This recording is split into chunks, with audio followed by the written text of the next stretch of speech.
এখন আপনাদের সামনে আলোচনা পেশ করবেন আজকের আকর্ষণ শিরক ও বিদআতের বিরুদ্ধে বলিষ্ঠ কণ্ঠস্বর শাইখ আব্দুর রাজ্জাক বিন ইউসুফ। শাইখ আব্দুর রাজ্জাক বিন ইউসুফ, পরিচালক আল জামিয়া সালাফিয়া নারায়ণগঞ্জ ও রাজশাহী। পরিচালক আল জামিয়া সালাফিয়া নারায়ণগঞ্জ ও রাজশাহী।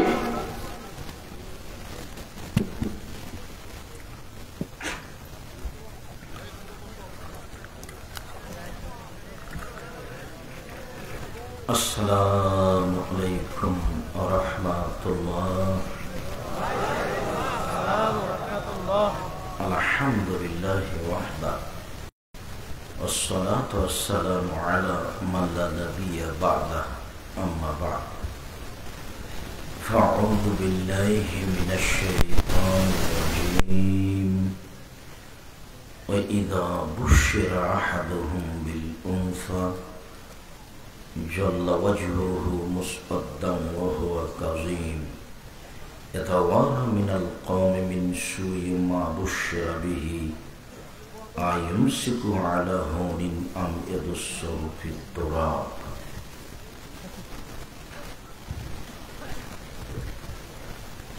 عن المغيرة بن شعبة رضي الله تعالى عنه قال قال رسول الله صلى الله عليه وسلم إن الله حرم حقوق الأمهات وأضل البنات ومنوعة রাহ বুখারী মুসলিম। সম্মানিত দিনী ভাই বোন, প্রশংসা আল্লাহর জন্য, শান্তি অবতীর্ণ হোক আল্লাহর রাসূলের উপর সাল্লাল্লাহু আলাইহি ওয়াসাল্লাম। আজকের দিনী বৈঠকে সংক্ষিপ্ত সময়ে বক্তব্যের বিষয় জাহেলিয়াতের যুগে নারীর অবস্থা এবং ইসলাম আসার পরে ইসলামী জগতে নারীর অবস্থা। উভয় জগতে নারীদের মান মর্যাদা নিয়ে এক গুরুত্বপূর্ণ সংক্ষিপ্ত তথ্যবহল বিবরণের চেষ্টা করব ইনশাআল্লাহুল আজিজ।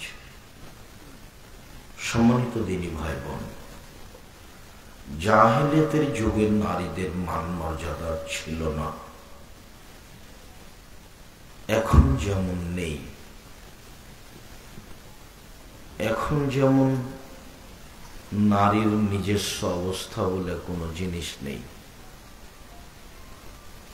আর বর্তমান যা অবস্থা, নারী পুরুষ হবে, পুরুষ নারী হবে, যে কলমে ও মুখে নোংরা নেক্কারজনক জঘন্য বর্বর নীতি চলছে, তা মূলত ইহুদি খ্রিস্টানের কাল্পনিক ইসলাম ধ্বংস করার, নারীদের মানমর্যাদা করার নোংরা কৌশল মাত্র। সম্মানিত দিনী ভাই বোন, এক যুগে নারীদেরকে মাটিতে পুঁতে দেওয়া হতো। মেয়ে জন্ম নিলে জীবন্ত মেয়েকে মাটিতে পুঁতে দেওয়া হতো। বর্ণনায় বিবরণে বোঝা যায় এ কথা আল্লাহ বলেছেন, এ কথা আল্লাহর নবীও বলেছেন। ইহুদি খ্রিস্টানেরা নারীদের কোনোদিন মান মর্যাদা দেয়নি। তারা নারীদের সাথে কিরূপ আচরণ করেছে তা ইতিহাস খুব স্পষ্ট প্রমাণ করে। সংক্ষিপ্তভাবে জানার জন্য আমাদের একটা বই আছে, কেন এই নির্যাতন কি তার প্রতিকার। বইয়ের নাম কেন এই নির্যাতন কি তার প্রতিকার। আর বর্তমান কলমে যে বই পুস্তকে লেখা দেখা যাচ্ছে তার ব্যাপারে একটা কলম আছে, তা হলো শিক্ষা বনাম জাহেলিয়াত। সাথে সাথে নারীদের মর্যাদা নিয়ে একটি বই আছে, সম অধিকার নয় মর্যাদা চাই। সম অধিকারের প্রয়োজন নেই, সম্মান মর্যাদার প্রয়োজন আছে। এ ব্যাপারে বেগম রোকেয়াকে নিয়ে একটি বই আছে, কেন হব বেগম রোকিয়া কলমে লিখেছে, নারী হচ্ছে অবরোধবাসিনী। এই কলম প্রতিবাদ করে লেখা হয়েছে, কেন হব অবরোধবাসিনী। বইগুলো সাথে আছে। যাওয়ার সময় যথাযথভাবে উপস্থিত লোককে, দেশবাসীকে, পৃথিবীর বাংলা ভাষার জনগণকে, পুরুষ নারীকে আমরা আন্তরিকভাবে সংগ্রহ করা, জানা বুঝার জন্য প্রাণপণে অনুরোধ জানাচ্ছি, আন্তরিকভাবে অনুরোধ জানাচ্ছি। সম্মানিত দিনী ভাই বোন, আপনারা যে যেখানে আছেন, আপনাদের চলাচল বন্ধ করে, কথাবার্তা বন্ধ করে, প্রয়োজনীয় কাজ ত্যাগ করে সবাই সামনে এসে গুরুত্বপূর্ণ আলোচনা শোনার জন্য চেষ্টা করুন। আপনাদের আমরা কিছু না কিছু উপকার করবই করব ইনশাআল্লাহ। সম্মানিত দিনী ভাই বোন, ইহুদি খ্রিস্টান নারীদেরকে মনে করেছে এ হচ্ছে মনোরঞ্জনের জিনিস, আনন্দ ফুর্তির জিনিস। যতক্ষণ পর্যন্ত আনন্দ ফুর্তি আছে ততক্ষণ পর্যন্ত তার দাম আছে। যখন আনন্দ ফুর্তি নেই তখন আর কোনো তার দাম নেই। তাই বৃদ্ধা বিশ্রামাগার, ওরা এটা আগে থেকেই করেছে, ওইটা স্থানান্তরে আমাদের কাছে আসছে। বৃদ্ধ অবস্থায় ছেলে মেয়ের কাছে থাকার কোনো সুযোগ হবে না। 25, 30, 40 বছর যাবৎ জেনায় চলেছে, তারপরে বিবাহ হলে 2-1টা ছেলে মেয়ে হয়েছে, সেগুলি ছেলে মেয়ে বড় ভাইয়ের সাথে থাকবে না, তারাও জেনার সাথে জড়িত হবে। কাজে পিতামাতার সাথে তারা থাকবে না। শেষ পর্যন্ত পিতামাতা থাকবে বৃদ্ধাশ্রমাগারে, যা কোরআন হাদিসের সরাসরি বিপরীত। সম্মানিত দিনী ভাই বোন, যারা হিন্দু নামে ভারত বাংলাদেশ বসবাস করে, ভারত বাংলাদেশ পাকিস্তানে, তারা মেয়েদেরকে মূল্যায়ন করে না। তাই এটা আপনার চোখের সামনে এখনো মেয়েদের বিবাহ হয়ে গেলে ওই মেয়ে বাপের বাড়ি থেকে শ্বশুর বাড়ি চলে যাবে, আর বাপের জমি জায়গা অর্থ সম্পদ তারা পাবে না। যার কারণে বিবাহের দিনই যা দেওয়ার দিয়ে দিয়েছে। অথচ কোরআন তাদের যথাযথভাবে অংশ উল্লেখ করেছে। কোরআন অংশ উল্লেখ এমন ভাবে করেছে, আমি আর আপনি বুঝতে না পারলে ভুল বুঝব। আমরা 2 ভাই বোন, আমার আব্বার জমি আছে 15 শতক। আমার আব্বা মারা গেছেন, আমি নিব 10 শতক, আমার বোন নিবে 5 শতক। আমার বোন একজনের সাথে বিবাহ হয়েছে, ওরা ছিল 2 ভাই বোন, ওদেরও 15 শতক ছিল জমি। ওর ভাই নিয়েছে 10 শতক আর ওর বোন নিয়েছে 5 শতক। এবার আমার বোনের বিবাহ হলো ওই ভাইয়ের সাথে, তো এ নিয়ে গেছে 5 আর ও নিয়েছে 10, এই যে 15। কথা বুঝা গেল না? আরো উল্লেখ্য যে ভাইয়ের এখানে ভাগ বেশি থাকার আরো বড় কারণ যে বাপ মরে গেলে এই বোনের কোনো কারণে যদি স্বামী মারা যায় বা স্বামী যদি তাকে তালাক দিয়ে দেয়, তাহলে এর থাকার জায়গা কোনটা? ভাইয়ের সাথে। পুনরায় যদি বিবাহ দেওয়া লাগে তো খরচপাতি যাবতীয় দায় দায়িত্ব কার উপর? ভাইয়ের উপরে। সাথে সাথে এই ছেলের বাপ মারা গেলে এদের বংশীয় যত আত্মীয় স্বজন ছিল, এর মায়ের দিকে নানা নানির দিক দিয়ে যত আত্মীয় স্বজন ছিল, এই লোকের যত বন্ধু বান্ধব ছিল, তারা কি মেয়ের বাড়ি যাবে না ছেলের বাড়িতে আসবে? ছেলের বাড়িতে আসবে। তাহলে স্বাভাবিকভাবে মানবিক গতিতেই ছেলের অংশ বেশি হতে হবে, মেয়ের অংশ কম হতে হবে। এইটা বাস্তব চিন্তা করলে ধরা পড়ে। মানুষ বুঝতে পারুক আর না পারুক, আল্লাহ মেয়েদের সম্পদে বন্টনে হক দিয়ে দিয়েছে, অধিকার দিয়ে দিয়েছে, আল্লাহ দিয়ে দিয়েছে যে তার এভাবে হক আছে।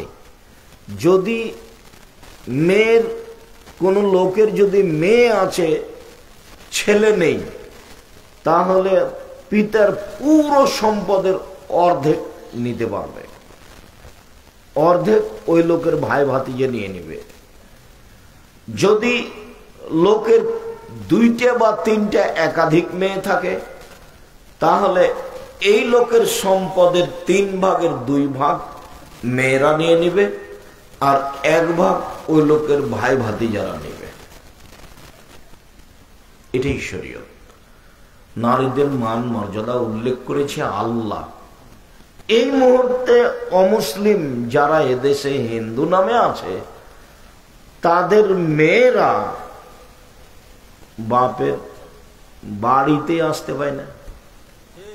জমি জায়গা তো বহু দূরের কথা, জমি জায়গার কোনো হিসাব নিকাশই নেই, এটা আপনাদের চোখের সামনে। আর কয়েকদিন আগে যখন স্বামীর সাথে মরে যেতে হতো সতীদাহ, সেটা তো আরো ছিল কঠিন। বিবাহের পদ্ধতি তো আরো কঠিন, যেটা এখনো আপনাদের সামনে হচ্ছে।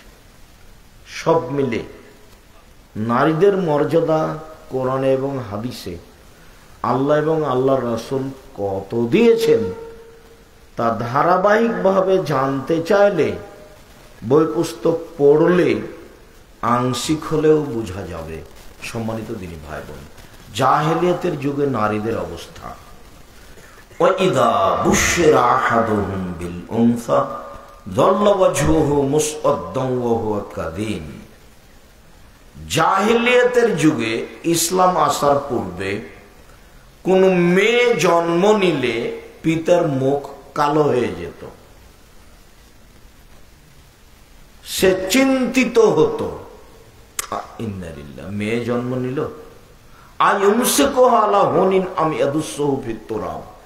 অপমান অবস্থায় একে রেখে দিবে না মাটিতে পুঁতে দিবে, এই সিদ্ধান্তে দিন কাটাতো। মানুষ সমাজে যেত না, দোকানপাটে বসতো না, লজ্জা পেত।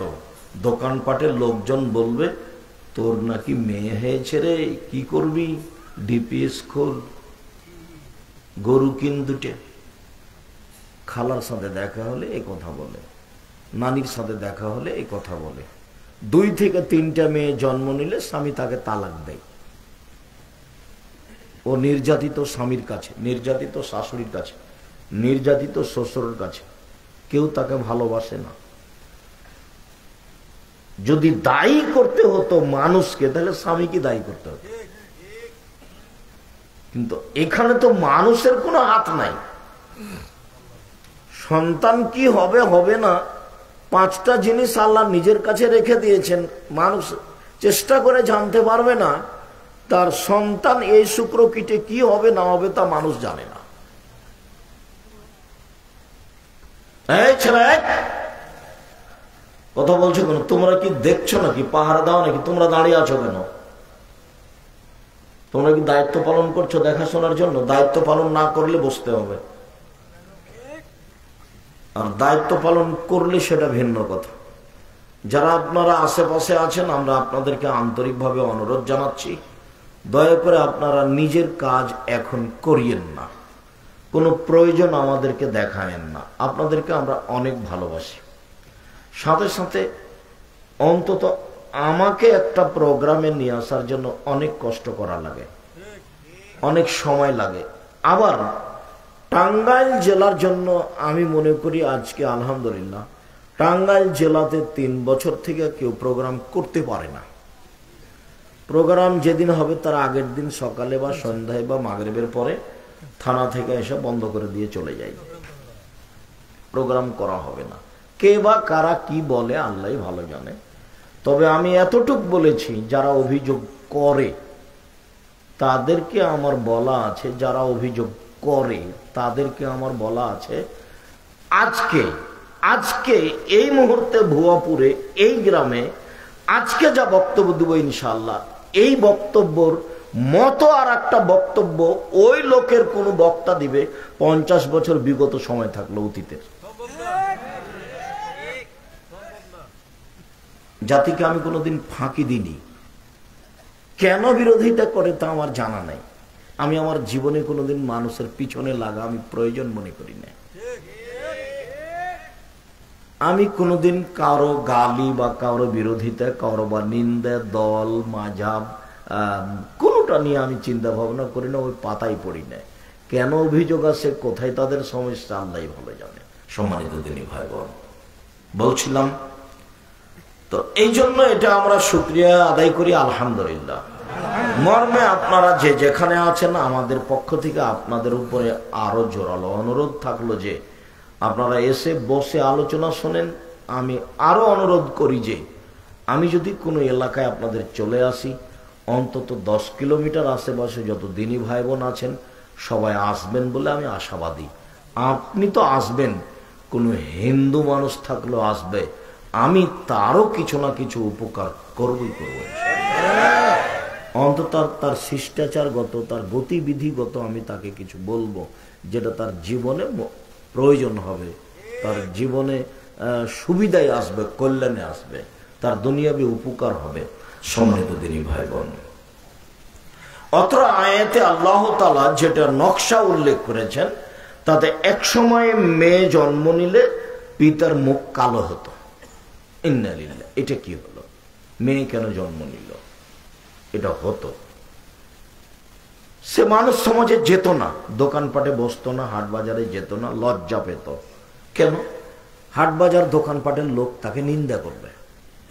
খালা ফুফুর বাড়ি যেত না, কেন? খালা ফুফু তারা নিন্দা করবে যে তোর ছেলে হয়েছে, কি মেয়ে হয়েছে, এখন কি করবি। মানে হওয়ার পর থেকে তার একটা টেনশন খালা ফুফু সবার পক্ষ থেকে, যেটা এখন দেখছেন আপনি। অথচ নারীর অবস্থা ভিন্ন। আল্লাহ তাআলা বলেন, ওয়াইদাল মাউদাতু সুইলাত বিআইয়ি যামবিন কুতিলাত, বিচারের মাঠে যেসব মেয়েকে জীবিত পুঁতে দেওয়া হয়েছে সেসব মেয়েকে জিজ্ঞাসা করা হবে, বলো তো তোমাকে কোন অপরাধে হত্যা করা হয়েছে। আল্লাহ মেয়েকে পেটে নষ্ট করা বা মেয়ে হতে না দেওয়া বা জীবিত মেয়েকে মেরে ফেলা, মাটিতে পুঁতে দেওয়া, একে আল্লাহ হত্যা বলে ঘোষণা দিয়েছেন। বলেছেন যে এই মেয়েকে জিজ্ঞাসা করা হবে, বলো তো তোমার বাপ মা তোমাকে হত্যা করেছে কোন অপরাধে, তুমি কি অপরাধ করলে। আব্দুল্লাহ ইবনে মাসউদ রাদিয়াল্লাহু তাআলা আনহু বলেন, একজন লোক আল্লাহ রাসূলকে জিজ্ঞাসা করলো, আল্লাহ নবী, আইয়ুয যামবি আকবার, সবচেয়ে বড় পাপ কোনটি? তখন আল্লাহ রাসূল উত্তরে বললেন, আনতাদুল্লাহ খালাকা আনতাদুহা নিদান ওয়া হুয়া খালাকা, তুমি আল্লাহর সাথে শিরক করবে, এটাই সবচেয়ে বড় পাপ, মানে শিরক সবচেয়ে বড় পাপ। তখন জিজ্ঞাসাকারী বলছেন, সুম্মায়ুন, তারপরে কোনটা বলেন তো? আল্লাহ রাসূল বললেন, না তাকতুলা ওয়ালাদাকা খাসিয়াতা ইয়াতামামাক, খাদ্যের ভয়ে, সুখী সংসারের আশায় তুমি সন্তান হত্যা করবে, এটা হলো পৃথিবীতে দ্বিতীয় মহাপাপ। আপনারা ছিলেন 10-12 ভাই বোন, কিন্তু আপনার ছেলে মেয়ে দুইটা না হয় একটা, দুনিয়ার শয়তান, ওর কাছে আছে বড় মোবাইল, দিন রাত জেনা করে। একটা মেয়ে কারো কথা মানে না, জেনাই তার সফলতা, পুরুষের পোশাক তার সফলতা, বন্ধুর সাথে ঘোরাই তার সফলতা, পুরুষের পোশাক পরে চলাই তার সফলতা। আপনার মেয়ের খবর আপনি জানেন বেশি। আমরা রাস্তাঘাটে যেটা দেখছি সেটা তো দেখছি, পুরুষের সাথে মিশে থাকতে হবে, তার পোশাক পরতে হবে, এটা হলো এখন স্বাভাবিক গতি।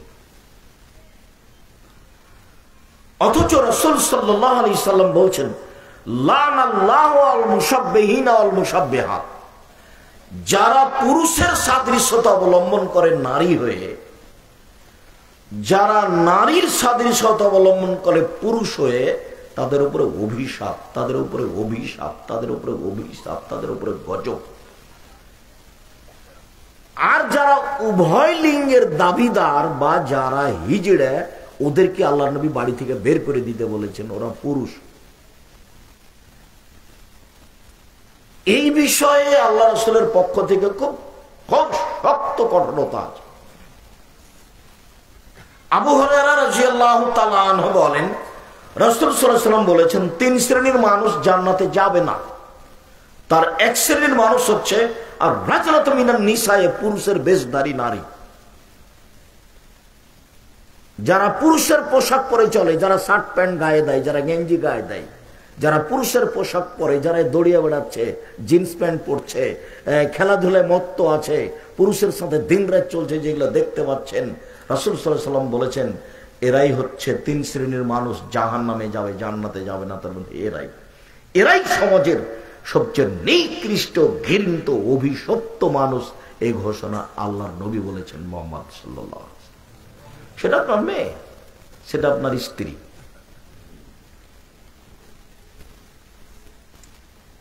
দুঃখিত যারা মনে করেছে আমি শিক্ষিত, নবী তাকে শিক্ষিত বলেননি, আল্লাহ তাকে শিক্ষিত বলেননি। যারা নোংরা অবস্থা অবলম্বন করে নিজেকে কিছু বলতে চায়, করতে চায়, এটা ঠিক নয়। রাসূল সাল্লাল্লাহু আলাইহি সাল্লাম একথা বলছেন, দেখো আমি খুব দুঃখিত যে আমার উম্মত ইহুদি খ্রিস্টানদের সাদৃশ্য হয়ে যাবে। তখন তিনি বলছেন যে তোমরা হয়ে যাবে বানর, তোমরা হয়ে যাবে শোর, তোমরা হয়ে যাবে বানর, তোমরা হয়ে যাবে শূকর। যেদিন তোমরা কৃষ্টি কালচারের নিয়ম নীতিতে, চাল চলনে, কথাবার্তাতে, চলাফেরাতে ইহুদি খ্রিস্টানের মতো হবা, সেদিন তোমরা সন্ধ্যায় থাকবে মানুষ আর সকালে হবে শোর, বানর। তো আগে সাদৃশ্যের কথাটা একটু বলে নিয়ে সামনে আগাবো। সাদৃশ্যের কথার ব্যাপারে রাসূল সাল্লাল্লাহু আলাইহি ওয়াসাল্লাম বলছেন, শোনো, আন্নাল বিন্নাল, ডান পায়ের জুতা যেমন বাম পায়ের সমান, ডান হাতের বিঘত যেমন বাম হাতের সমান, সমান সমান। আমার উম্মত ইহুদি খ্রিস্টানের সাথে চাল চলনে, কৃষ্টি কালচারে মিলে যাওয়াতে হবে সমান সমান। ইহুদি খ্রিস্টান যদি মায়ের সাথে জেনা করে থাকে, আমার উম্মত মায়ের সাথে জেনা করবে। হাদিস বুখারী মুসলিম। এরা নিচে নামতে নামতে নামতে এত নিচে যাবে যে ইহুদি খ্রিস্টানের চাল চলন গ্রহণ করতে করতে যদি ওরা মায়ের সাথে জেনা করে, তো এরাও করবে। লন্ডন সফরে সাউথ হল থেকে যখন জুমার খুতবা দিয়ে নিচে নামছিলাম, তো দড়িয়ে একটা লোক এসে একটা ছোট্ট ছেলে সামনে নিয়ে এসে বললো যে আমার ছেলেটার জন্য দোয়া করেন। তো ছেলেটার সামনে নিয়ে আসতে আমি দোয়া করলাম, কিন্তু আমি দেখলাম ছেলেটার মাথার বাম দিক দিয়ে এইভাবে 3টে কেঁচির দাগ দেওয়া আছে, চুল কাটা আছে। তো আমার স্বাভাবিক ধারণাতে আমি বুঝলাম যে এর মা মনে হয় চুল কেটে দিচ্ছিল, যার কারণে ঠিক মতো কেঁচি ধরতে পারেনি, এরকম হয়ে গেছে। আমার ওই আব্দুল্লাহর ছেলে যেটা মোহাম্মদ, ও নাপিতের কাছে চুল ছেঁটে দেবে না। মা নাপিতের কাছে নিয়ে গেলে খুব চিল্লাচিল্লি করে, আমার দাদি চুল ছেঁটে দেবে, আমার দাদি, আমার দাদি, ও খুব চিল্লাচিল্লি করে, নাপিতের কাছে চুল ছেঁটে নেয় না। তখন আব্দুল্লাহর আম্মা চুল ছেঁটে দেয়। তো আমি এটাই মনে করেছি। তো কি ইয়ে ব্যাপার কি আল্লাহর রহমত, ওই 2 তলা থেকে নিচে নামতেই রাস্তাটা এইভাবে ঘুরেছে, এইভাবে ঘুরতে এখানে দেওয়া আছে সাইনবোর্ড চুল ছাটা। তো দেখছি ওইরকমই করা আছে। ইন্না লিল্লাহ, কি খবর ভাইজান, আপনার ছেলের মাথার এভাবে দাগ কাটা আছে, চুল কাটা, তাহলে কি এটা দেখে করেছেন নাকি? ধর্ম বিক্রি করে খেতে আসেনি, রুজি বাংলাদেশও আছে। আদর্শ বিক্রি করে খেতে রাজি নই। ছি ছি ছি ছি, আপনি বলেন কি? এখানে বহু ছেলে আছে যার মাথায় উপরে চুল আছে, চতুর্দিক কাটা আছে। তোমাকে আর তোমার বাপকে আর তোমার মাকে যদি আমি আব্দুর রাজ্জাক বিন ইউসুফ মূর্খ প্রমাণ করতে না পারি, আমি আজ থেকে আর কোনোদিন বক্তব্য দেব না। ভুয়া পরিচয় চ্যালেঞ্জ করলাম। তোমাকে আর তোমার বাপকে আর তোমার মাকে, তোমার বংশকে যদি আমি অশিক্ষিত প্রমাণ করতে না পারি, আমি জিন্দেগি তার বক্তব্য দেব না। তোমার আদর্শকে আমি মাটিতে পুঁতে দিতে এসেছি। তোমার আদর্শ আমার কাছে সবচেয়ে ঘৃণিত। তোমাকে দেখলে আমাকে ঘৃণা লাগে, তোমাকে দেখলেই ঘৃণা লাগে। আর তোমার বোনের যখন পোশাক দেখি, তখন রাসূল সাল্লাল্লাহু আলাইহি ওয়াসাল্লামের কথা মনে পড়ে, অভিশপ্ত কথা। তুমি মনে করো না দুনিয়া দখল করে নিয়েছে, দুনিয়া দখল ফেরাউনও করেছিল। ফলাফল ফেরাউন যখন দুনিয়া থেকে চলে গেল, তখন একটু খড়কুটাতে হাত রেখে আশ্রয় নিবে এরকম কোন পথ ফেরাউনের ছিল না, খুব নিরুপায়। আর তোমরা যদি দুনিয়াতে নিরুপায় দেখতে চাও তাহলে দেখতে পারো খুলনার অঘোষিত সম্রাট এরশাদ শিকদার। এরশাদ শিকদার শেষে বলেছিল যে আমার মেয়ের মাথাতে একটু হাত লাগাতে চাচ্ছি, একটু আদর করব আমার মেয়েকে, এই সুযোগ দেওয়া হয়নি। যদি দুনিয়াতেই ক্ষমতার থাকার পরেও নিরুপায় নেমে আসে দেখতে চাও তাহলে দেখতে পারো দাম্ভিক প্রেসিডেন্ট, ইরাকের প্রেসিডেন্ট সাদ্দাম। তুমি কি এমন যে তোমার গায়ে একটা গেঞ্জি আছে তার পিছনে 10 লেখা আছে বিশাল করে? কি এমন তুমি? তোমার গেঞ্জি আর বাজারে, তোমার গেঞ্জি দিয়ে আমি টয়লেট পেপার হিসাবে ব্যবহার করব না। যদি ওই পেশাবের প্রয়োজন হয় যে পানি না থাকে, তা আমি আব্দুর রাজ্জাক বিন ইউসুফ এই কাপড় ব্যবহার করব না। তোমার গেঞ্জি আমার কাছে এত ঘৃণিত। আমি জানি ওইটা ইহুদি খ্রিস্টানদের খেলোয়াড়ের নাম্বারে এই সিরিয়াল। ওই গেঞ্জি দিয়ে আমি জুতাও পরিষ্কার করব না। আমার কাছে এত ঘৃণিত সেই পোশাক। তোমার গায়ে কেমনে থাকে? তোমার মাথার চুল কেমনে এমন হলো? তোমার বোনের পোশাক কেমনে এমন হলো? রাসূল সাল্লাল্লাহু আলাইহি ওয়াসাল্লাম বলছেন 3 শ্রেণীর মানুষ জান্নাতে যাবে না। তার এক শ্রেণীর মানুষ পুরুষের বেশধারী নারী, যারা পুরুষের জুতা স্যান্ডেল পোশাক পরে, লন্ডনী পোশাকে স্বাধীন আরব দেশের চেয়ে। যখন আমি দুবাইয়ে নামলাম বিমানবন্দরে প্রথমবার 10 সালে, তখন বাঙালিরা দৌড়িয়ে এসে বলছে আপনি তাড়াতাড়ি জুব্বা পরেন, আপনার লুঙ্গি দেখলে জরিমানা হবে। তাই আমি বললাম যে লুঙ্গি তো আল্লাহর নবী পরতেন, সেই জন্যই পরেছি, চলো আগে জরিমানাই দাও তারপরে কথা। তো লন্ডনে কেউ লক্ষ্য করছে, খেয়াল করছে, এটাও বুঝলাম না। মানে এর কোনো হিসাব নেই, যার যা সে তার মতো চলুক। তাহলে সেই দেশে আমার মেয়ে, আমার বোন তাদের পোশাক নিবে কেন? সে যদি একবারে এমন বোরখা পরে যে যেটা হাদিসে এসেছে মাটিতে লেগে থাকবে অর্ধ হাত, ছেঁচড়ে যাবে, এরকম বোরখা পরলে কেউ কিছু বলবে না। অত স্বাধীনতা এদেশে নেই।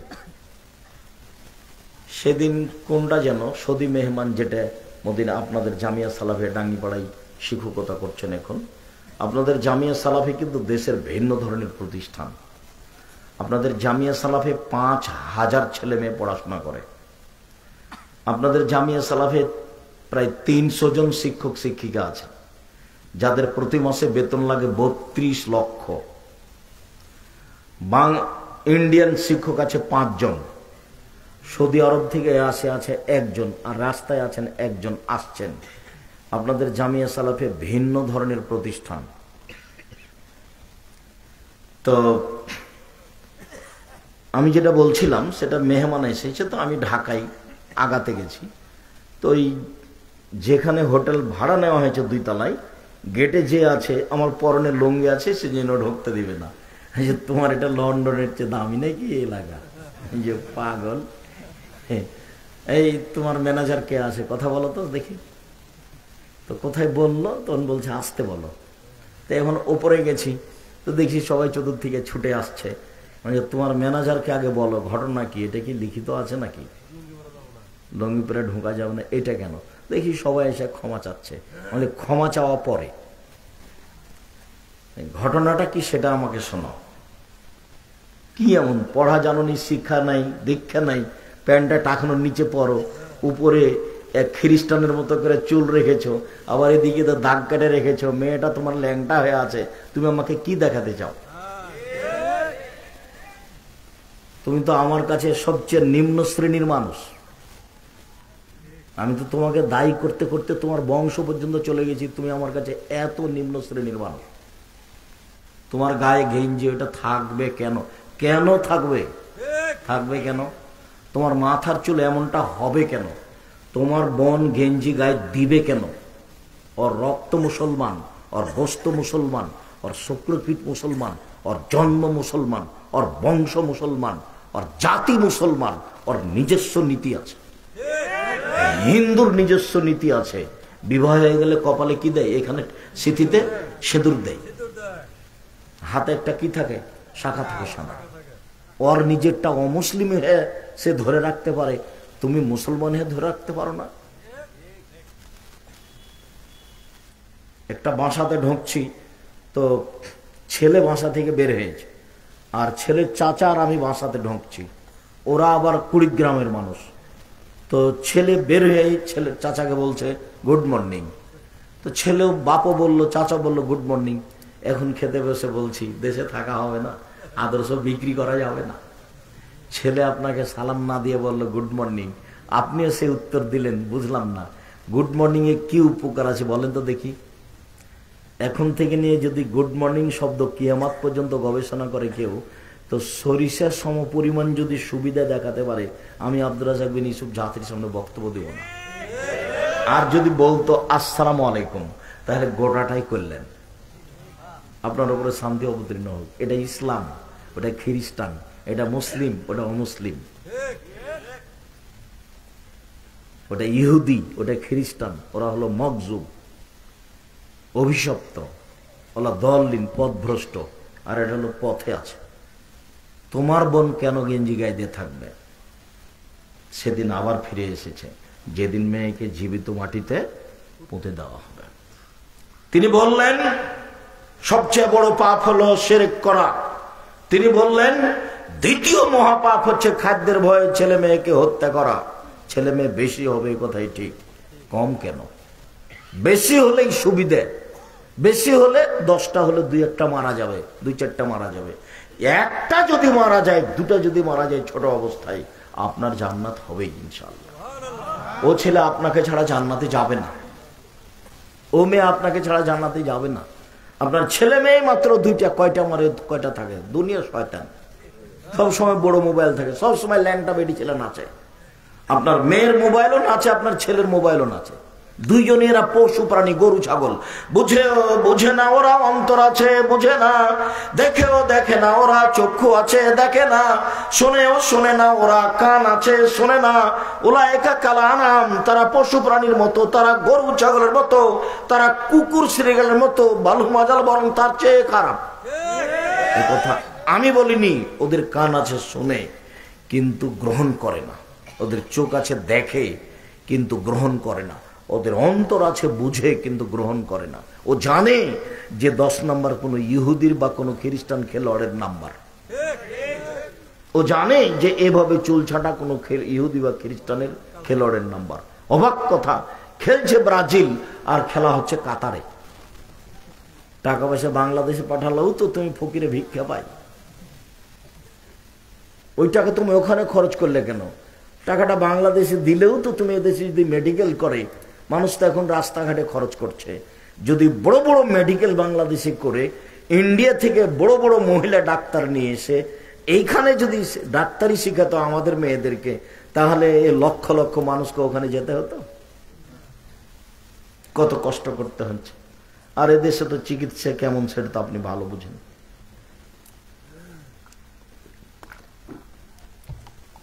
আমি একটু কানটা একটু অসুবিধা হয়েছিল, সুর সুর করছে, একটু একটু পানি আসছে। তো দিনাজপুরে দেখলাম বড় ডাক্তার, বলে খুব সমস্যা, কি যে হয়। ঢাকায় আমি খুব চেষ্টা করছি, তবে কদ্দূর যে কি হয় দেখা যায়। তারপর রাজশাহী, মনে হচ্ছে পর্দা ফেটে গেছে। তো 6 মাসে ভাবে কেটে গেল, বড় বড় ডাক্তারের কথা। এবার কলকাতায় নামলাম প্রোগ্রামে, আগে চলো তো ডাক্তারখানায় যাই। তো এক ডাক্তারের কাছে গেলাম, তো এখন একটু দেখে সরে যাচ্ছে, ওষুধ লিখতে যাচ্ছে। তা বলছে হাজরাত যারা মেহরবানি করকে দোবারা দেখতেন, একটু দয়া করে যদি আবার দেখতেন। ওর দেখাটা আমার কাছে পছন্দ হয়নি। তখন বলছে যে 2 দাওয়া লিখ দিয়া, 2টা ওষুধ লিখে দিয়েছি, আর কোনোদিন হবে না, ভালো হয়ে যাবে। যদি হয় তাহলে 1 নম্বরটা ব্যবহার করবেন না, 2 নম্বরটা ব্যবহার করবেন। 2 দিনও পার হয়নি ভালো হয়ে গেছে। জি জি, সেটা আমি বুঝলাম না। সম্মানিত দিনী ভাই বোন, মুগিরা ইবনে শুবা রাদিয়াল্লাহু তাআলা আনহু বলেন, রাসূল সাল্লাল্লাহু আলাইহি ওয়াসাল্লাম বলেছেন, ইন্নাল্লাহা হাররামা উকুকাল উম্মাহাত, আল্লাহ বাপ মায়ের বিরোধিতা করা চিরদিনের জন্য হারাম করে দিয়েছেন। জীবনে কোনোদিন মায়ের সামনে জোরে কথা বলবেন না, যা হবে হবে। বউ যদি একবারে গালি দিয়ে বলে একাকার করে দেয়, যদি মনে হয় যে মাটির উপরে সবচেয়ে খারাপ মানুষ আমার মা, তবে মুখ খুলবেন না। মুখ খোলাই নিষেধ, যা হবে হবে। বোঝা যাচ্ছে যে মাটির উপরে সবচেয়ে খারাপ মানুষ কে? মা। এরপর আপনি মুখ খুলবেন না। এই ধৈর্য আপনাকে আনতেই হবে যে কোনো মূল্যে।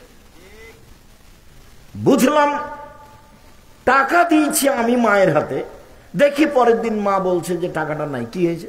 তোর বোনকে দিয়ে দিয়েছি। আরে টাকা আপনাকে দিলাম এই খেতে, একটু ফলমূল খেতে, আপনি আমার বোনকে দিলেন মানে? একসাথে খেতে বসেছে আমার ছেলে আমার বোনের ছেলে, দেখি বড় চাকাটা, বড় মাছের টুকরাটা আমার মা আমার বোনের ছেলেকে দিচ্ছে। আরে টাকা দিয়ে আমি আর দিন রাত আমার মা গান গায়ে আমার বড় ভাইয়ের বা আমার বোনের, সব সময়। আমার ছেলে মেয়েকে দেখতেই পারে না। একবার এটা নগদ মনে হবে, একেবারেই সত্য, সত্যই হচ্ছে, তাই বাস্তব, কিন্তু আপনি মুখ খুলতে পাবেন না।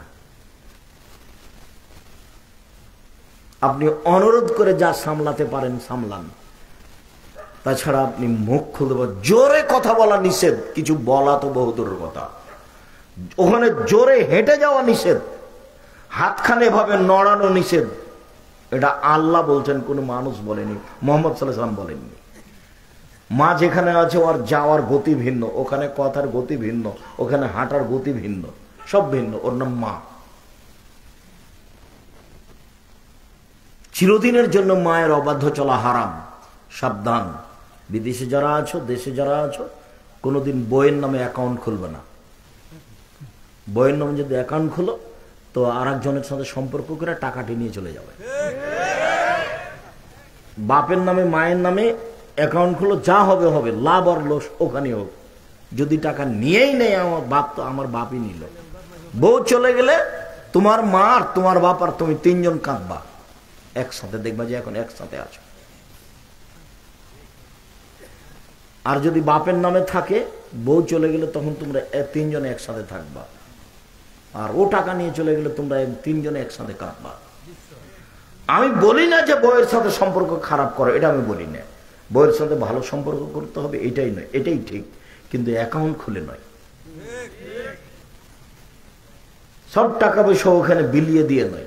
সম্মানিত দিনী ভাই বোন, পরের বাক্যে আল্লাহ রাসূল বলছেন যে ওয়াদাল বানা, মেয়েকে মাটিতে পুঁতে দেওয়া চিরদিনের জন্য হারাম। তার মানে বুখারী মুসলিমের হাদিসে প্রমাণ হচ্ছে যে মেয়েকে এক সময় মাটিতে পুঁতে দেওয়া হতো। এটাই জাহেলিয়াতের যুগ। জাহেলিয়াতের যুগে, ইসলাম আসার পূর্বে হাজারো লাখো মেয়েকে মাটিতে পুঁতে দেওয়া হয়েছে, জীবিত মেয়েকে। এটি কি যেমন তেমন অপরাধ? সম্মানিত দিনী ভাই বোন, ওমর বলছেন, যা কায়েস ইবনে আমির একজন লোক নবীর কাছে এসে বলছে, ইন্নী ওয়াআদতু সামানিয়া বানাতিন লি, আমার 8টি মেয়ে আমি নিজে হাতে মাটিতে পুঁতে দিয়েছি। 8 জন মেয়েকে সে নিজে হাতে মাটিতে পুঁতেছে, এটা তার নিজস্ব বিবরণ। তার মানে আপনাকে আমি বলতে চাচ্ছি যে এক সময়ে মেয়েদেরকে মানুষ কি করত? মাটিতে পুঁতে দিত, ওর কোনো দাম ছিল না। এটা জাহেলিয়াতের যুগ। আবার সময় এসেছে, এখন মানুষ মেয়েকে ওই ছেলে বানিয়ে, আর নাহলে গরু ছাগল করে, একবারে জবে করে মাটিতে পানিতে ভাসিয়ে দিবে। যেখানে সেখানে মেয়ে জেনা অবস্থায় পড়ে থাকবে, মরে পড়ে থাকবে, তার কোনো দাম নাই। সে এখন পশু প্রাণী, গরু ছাগলের মতো। আল্লাহ রাসূল বলছেন, গাধা যেমন গাধীর সাথে মিলে লজ্জা বোঝে না, ষাঁড় যেমন গাভীর সাথে মিলে লজ্জা জানে না, মানুষ তেমন খোলা মাঠে জেনা করবে, লজ্জা বুঝবে না। আল্লাহ নবী বলছেন, একজন পুরুষের সাথে হাজারো নারীর সম্পর্ক থাকবে।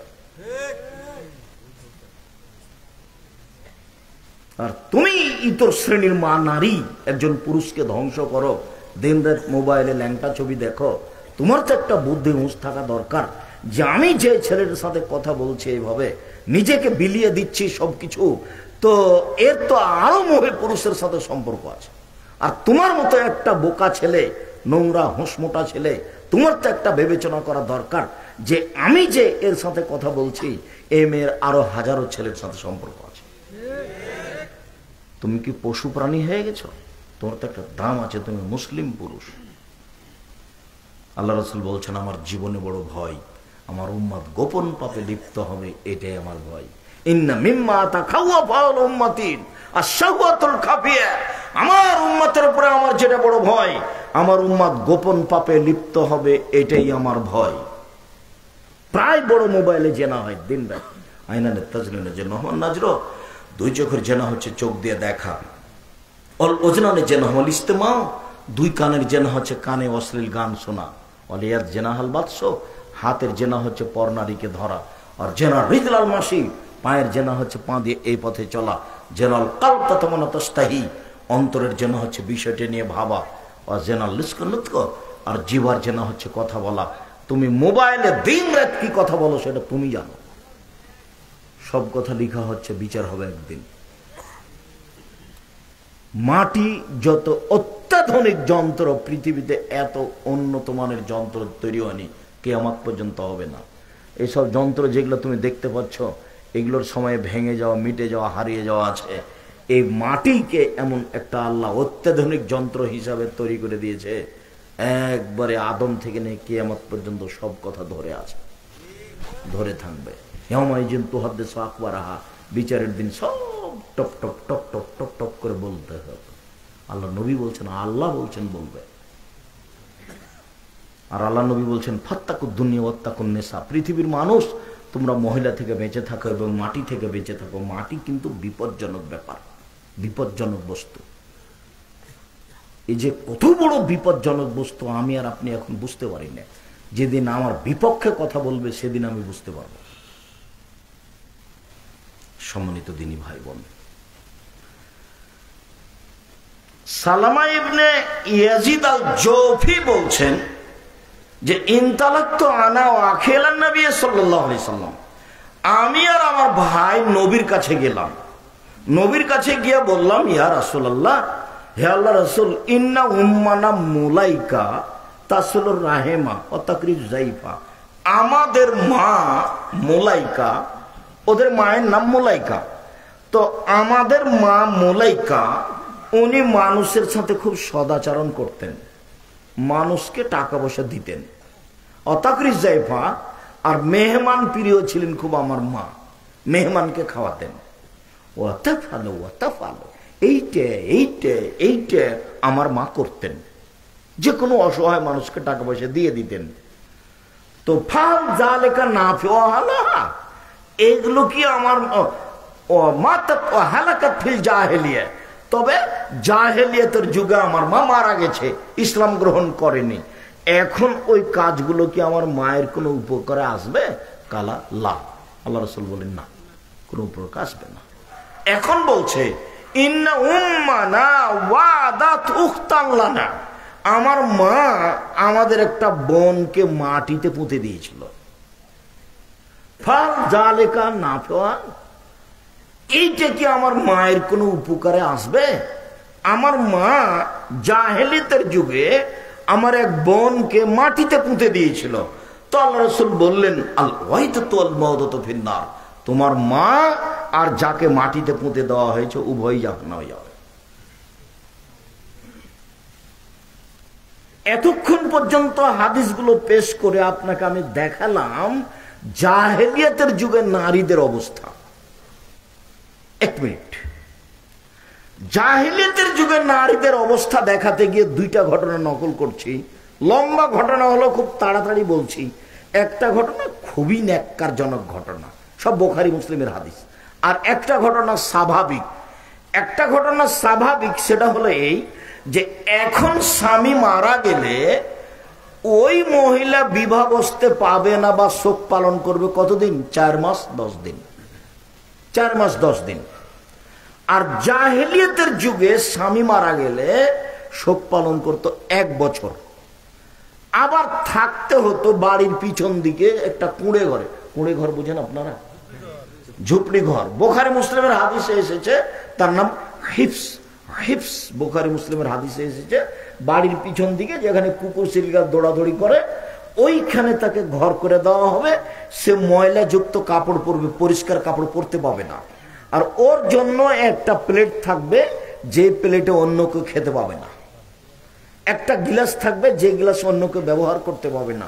কেউ যারা কাজের মেয়ে এইভাবে খাবার দিয়ে আসবে। স্বামী মারা গেছে সেই জন্য। এটা হলো জাহেলিয়াত। এখন বাড়িতে থাকবে, ছেলের কাছে থাকবে, বাপের বাড়িতে থাকবে, যেখানে সুবিধা সেখানে থাকবে। 4 মাস 10 দিন নিরাপদ জায়গায় থাকবে। বিবাহ বসতে পাবে না 4 মাস 10 দিন। সাজগোজ করতে পাবে না 4 মাস 10 দিন। নাকের গয়না খুলতে পাবে না। এটা হলো হিন্দুদের নীতি। মরার সাথে সাথে আপনার এই ভুয়াপুরের মহিলারা যারা আশেপাশে আছে নাক ফল নাকে যে ফুল আছে এটা স্বামী মারা গেছে, স্বামী মারা গেছে, যা আছে গলায় হাতে সব খুলে ফেলা। এটা হলো হিন্দুদের নীতি।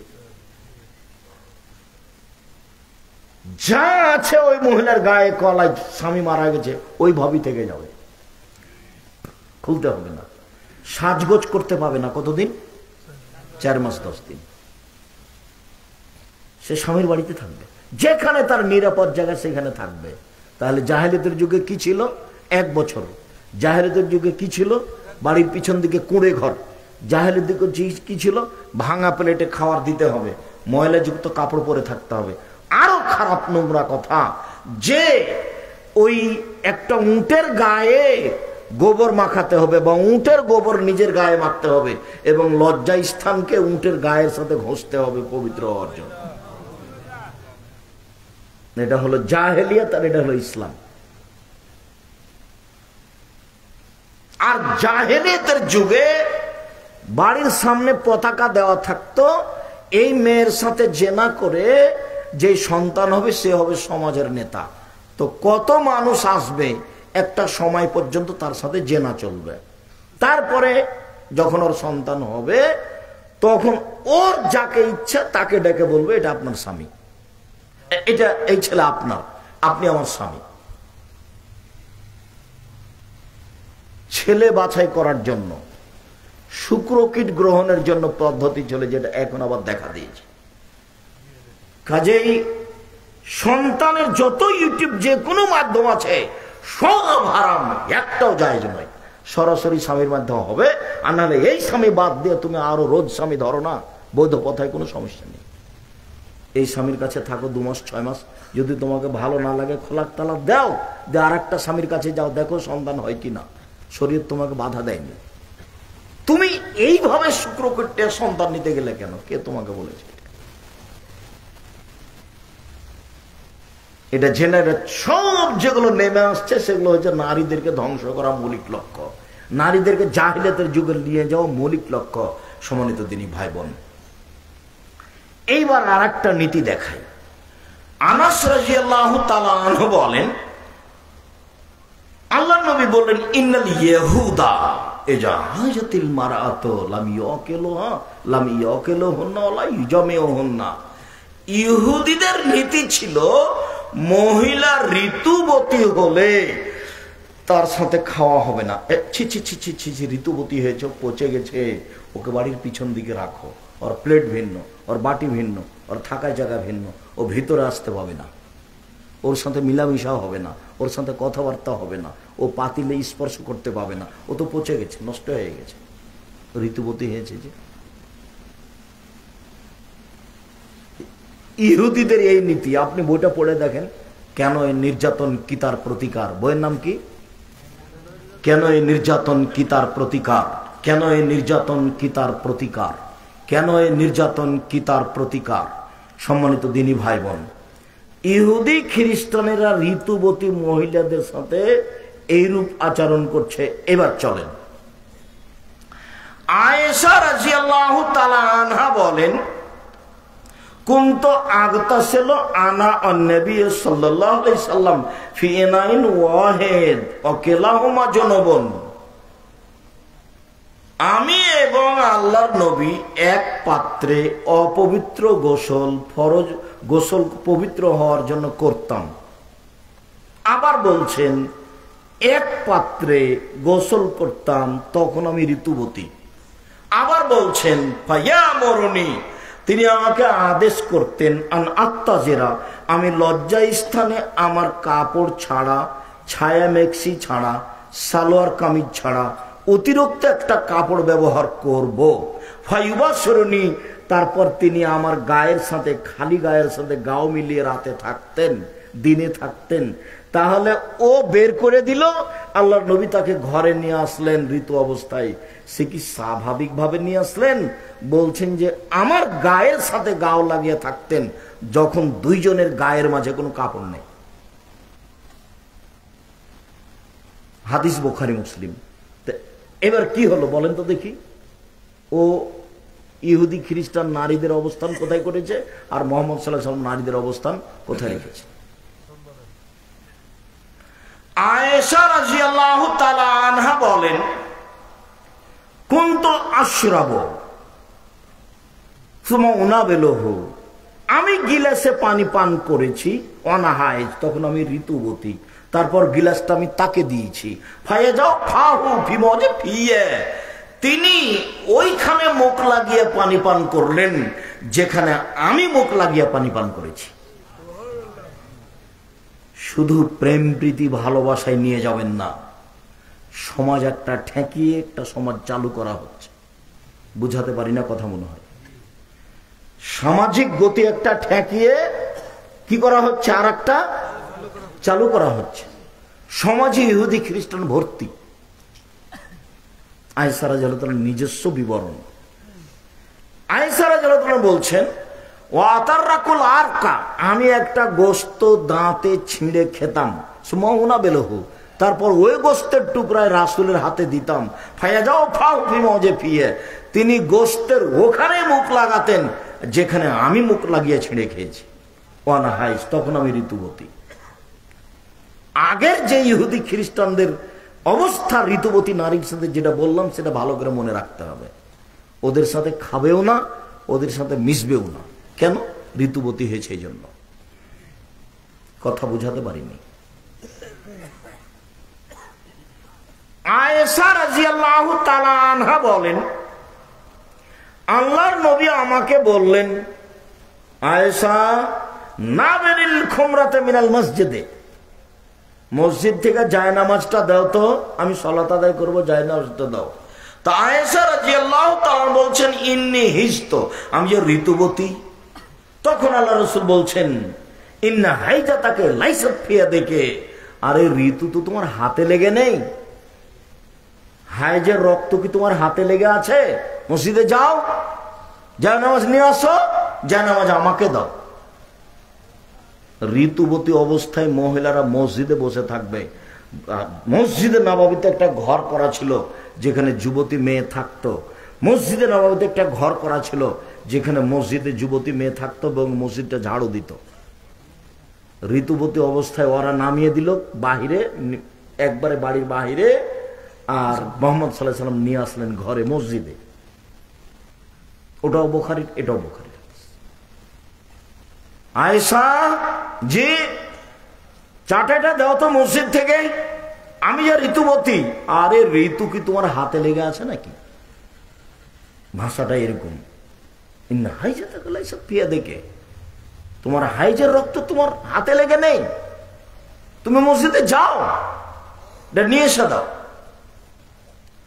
আয়েশা রাদিয়াল্লাহু তাআলা আনহা বলেন, কানান নবী সাল্লাল্লাহু আলাইহি ওয়াসাল্লাম ইয়াত্তাকিউ ফি হিজরি ওয়া আনা হাইজ ওয়া হুয়া ইয়াকরাউল কোরআন, আল্লাহর নবী আমার উরু রানের উপরে মাথা রেখে কোরআন মাজিদ পড়তেন, তখন আমি ঋতুবতী। বুঝাতে পারি না নাকি? আপনি এটা সরাসরি ওই প্রেম প্রীতি ভালোবাসায় নিয়ে যাবেন না, আগে নিয়ে যাবেন এক সমাজ উল্টিয়ে আর এক সমাজ চালু করা হচ্ছে।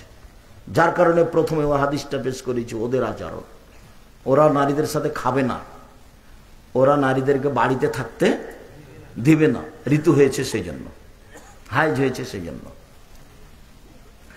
আয়েশা রাদিয়াল্লাহু তাআলা আনহা বলেন, আন্নান নবী সাল্লাল্লাহু আলাইহি ওয়াসাল্লাম ইখরিজু ইলাইয়া রাসাহু ওয়া আনা হাইজ ফাগসিলুহু ওয়া আনা হাইজ। আমি আল্লাহ নবী থাকতেন এতেকাফ অবস্থায়, এতেকাফে রমজান মাসে এতেকাফে তিনি মাথাটা আমার দিকে বের করে দিলেন এতেকাফের জায়গা থেকে, আমি তার মাথা ধুয়ে দিচ্ছিলাম, চিরুনি করে দিচ্ছিলাম, তখন আমি ঋতুবতী। সব হাদিস বুখারী মুসলিম। উম্মু সালমা রাদিয়াল্লাহু তাআলা আনহা বলেন, কানা নবী সাল্লাল্লাহু আলাইহি সাল্লাম ইসাল্লি বিমিরতিন ওয়া আলাইহি বাজুহু আলাইহি বাজ। একটা চাদর গায়ে দিয়ে আল্লাহর নবী সালাত আদায় করছিলেন, যেই চাদরের কিছু অংশ ছিল আমার গায়ে, কিছু অংশ ছিল রাসূলের গায়ে, তখন আমি ঋতুবতী। কথা স্পষ্ট বোঝা যায় তো? সম্মানিত দিনী ভাই বোন, এইবার একটা পরিবেশ আপনাকে আমি দেখালাম, এখানে রাসূলের পক্ষ থেকে নারীদের মর্যাদা এবং নারীদের নিজস্ব মর্যাদায় চলেন, যেটা পুরুষের চেয়ে ভিন্ন। এই ছেলে, যেই মর্যাদা আল্লাহ নারীদের দিয়েছেন সেই মর্যাদা পুরুষ কোনোদিন অর্জন করতে পারবে না। নারীরা ভুল বুঝে নিচে নেমে গেছে। বেগম রোকেয়ার গল্প পড়ে মনে করেছে যে আমরা তো বাহিরের বস্তু, ভিতরে কেন? আমাদেরকে তো উপার্জন করে খেতে হবে, নিজের পায়ে দাঁড়াতে হবে। এই কথাটাও কিভাবে মাথায় নিয়ে আসলো? অথচ আল্লাহ বলছেন ওকে উপার্জনের জন্য সৃষ্টি করা হয়নি। আল্লাহ বলছেন, অমিন আয়াতিয়ান খালাকালাকুম মিন আনফুসিকুম আজওয়াজান লিতাসকুনু ইলাইহা। পৃথিবীর মানুষ শোনো, তোমাদের পাশ থেকে আমি তোমাদের স্ত্রীদেরকে সৃষ্টি করেছি যাতে করে তোমরা সেখানে শান্তি তৃপ্তি পাও। ওয়াজালনা বাইনাকুম মাওয়াদ্দাতাও ওয়া রাহমা, তোমাদের স্বামী স্ত্রীর মাঝে ভালোবাসা, ভ্রাতৃত্ব ভাব সৃষ্টি করে দিয়েছি। স্বামীর শান্তি তৃপ্তির জন্য নারীকে সৃষ্টি করা হয়েছে। তো ও যদি স্কুলে গিয়ে সকাল 9টা থেকে নিয়ে বিকাল 5টা পর্যন্ত থাকে, তাহলে শান্তি তৃপ্তি কি থাকলো? ও ব্যাংকে চাকরি করে, গোসলখানাতে ঢুকে ওইদিকে একটু 19-20 হয়ে গেলে ম্যানেজার ঠেলা দিবে, তখন তাড়াহুড়া করে বলছে ওর শাশুড়িকে বা ওর স্বামীকে, বলছে টাইম হয়ে গেছে চলে গেলাম, কাপড়টা খেঁচে একটু শুকাতে দিয়েন।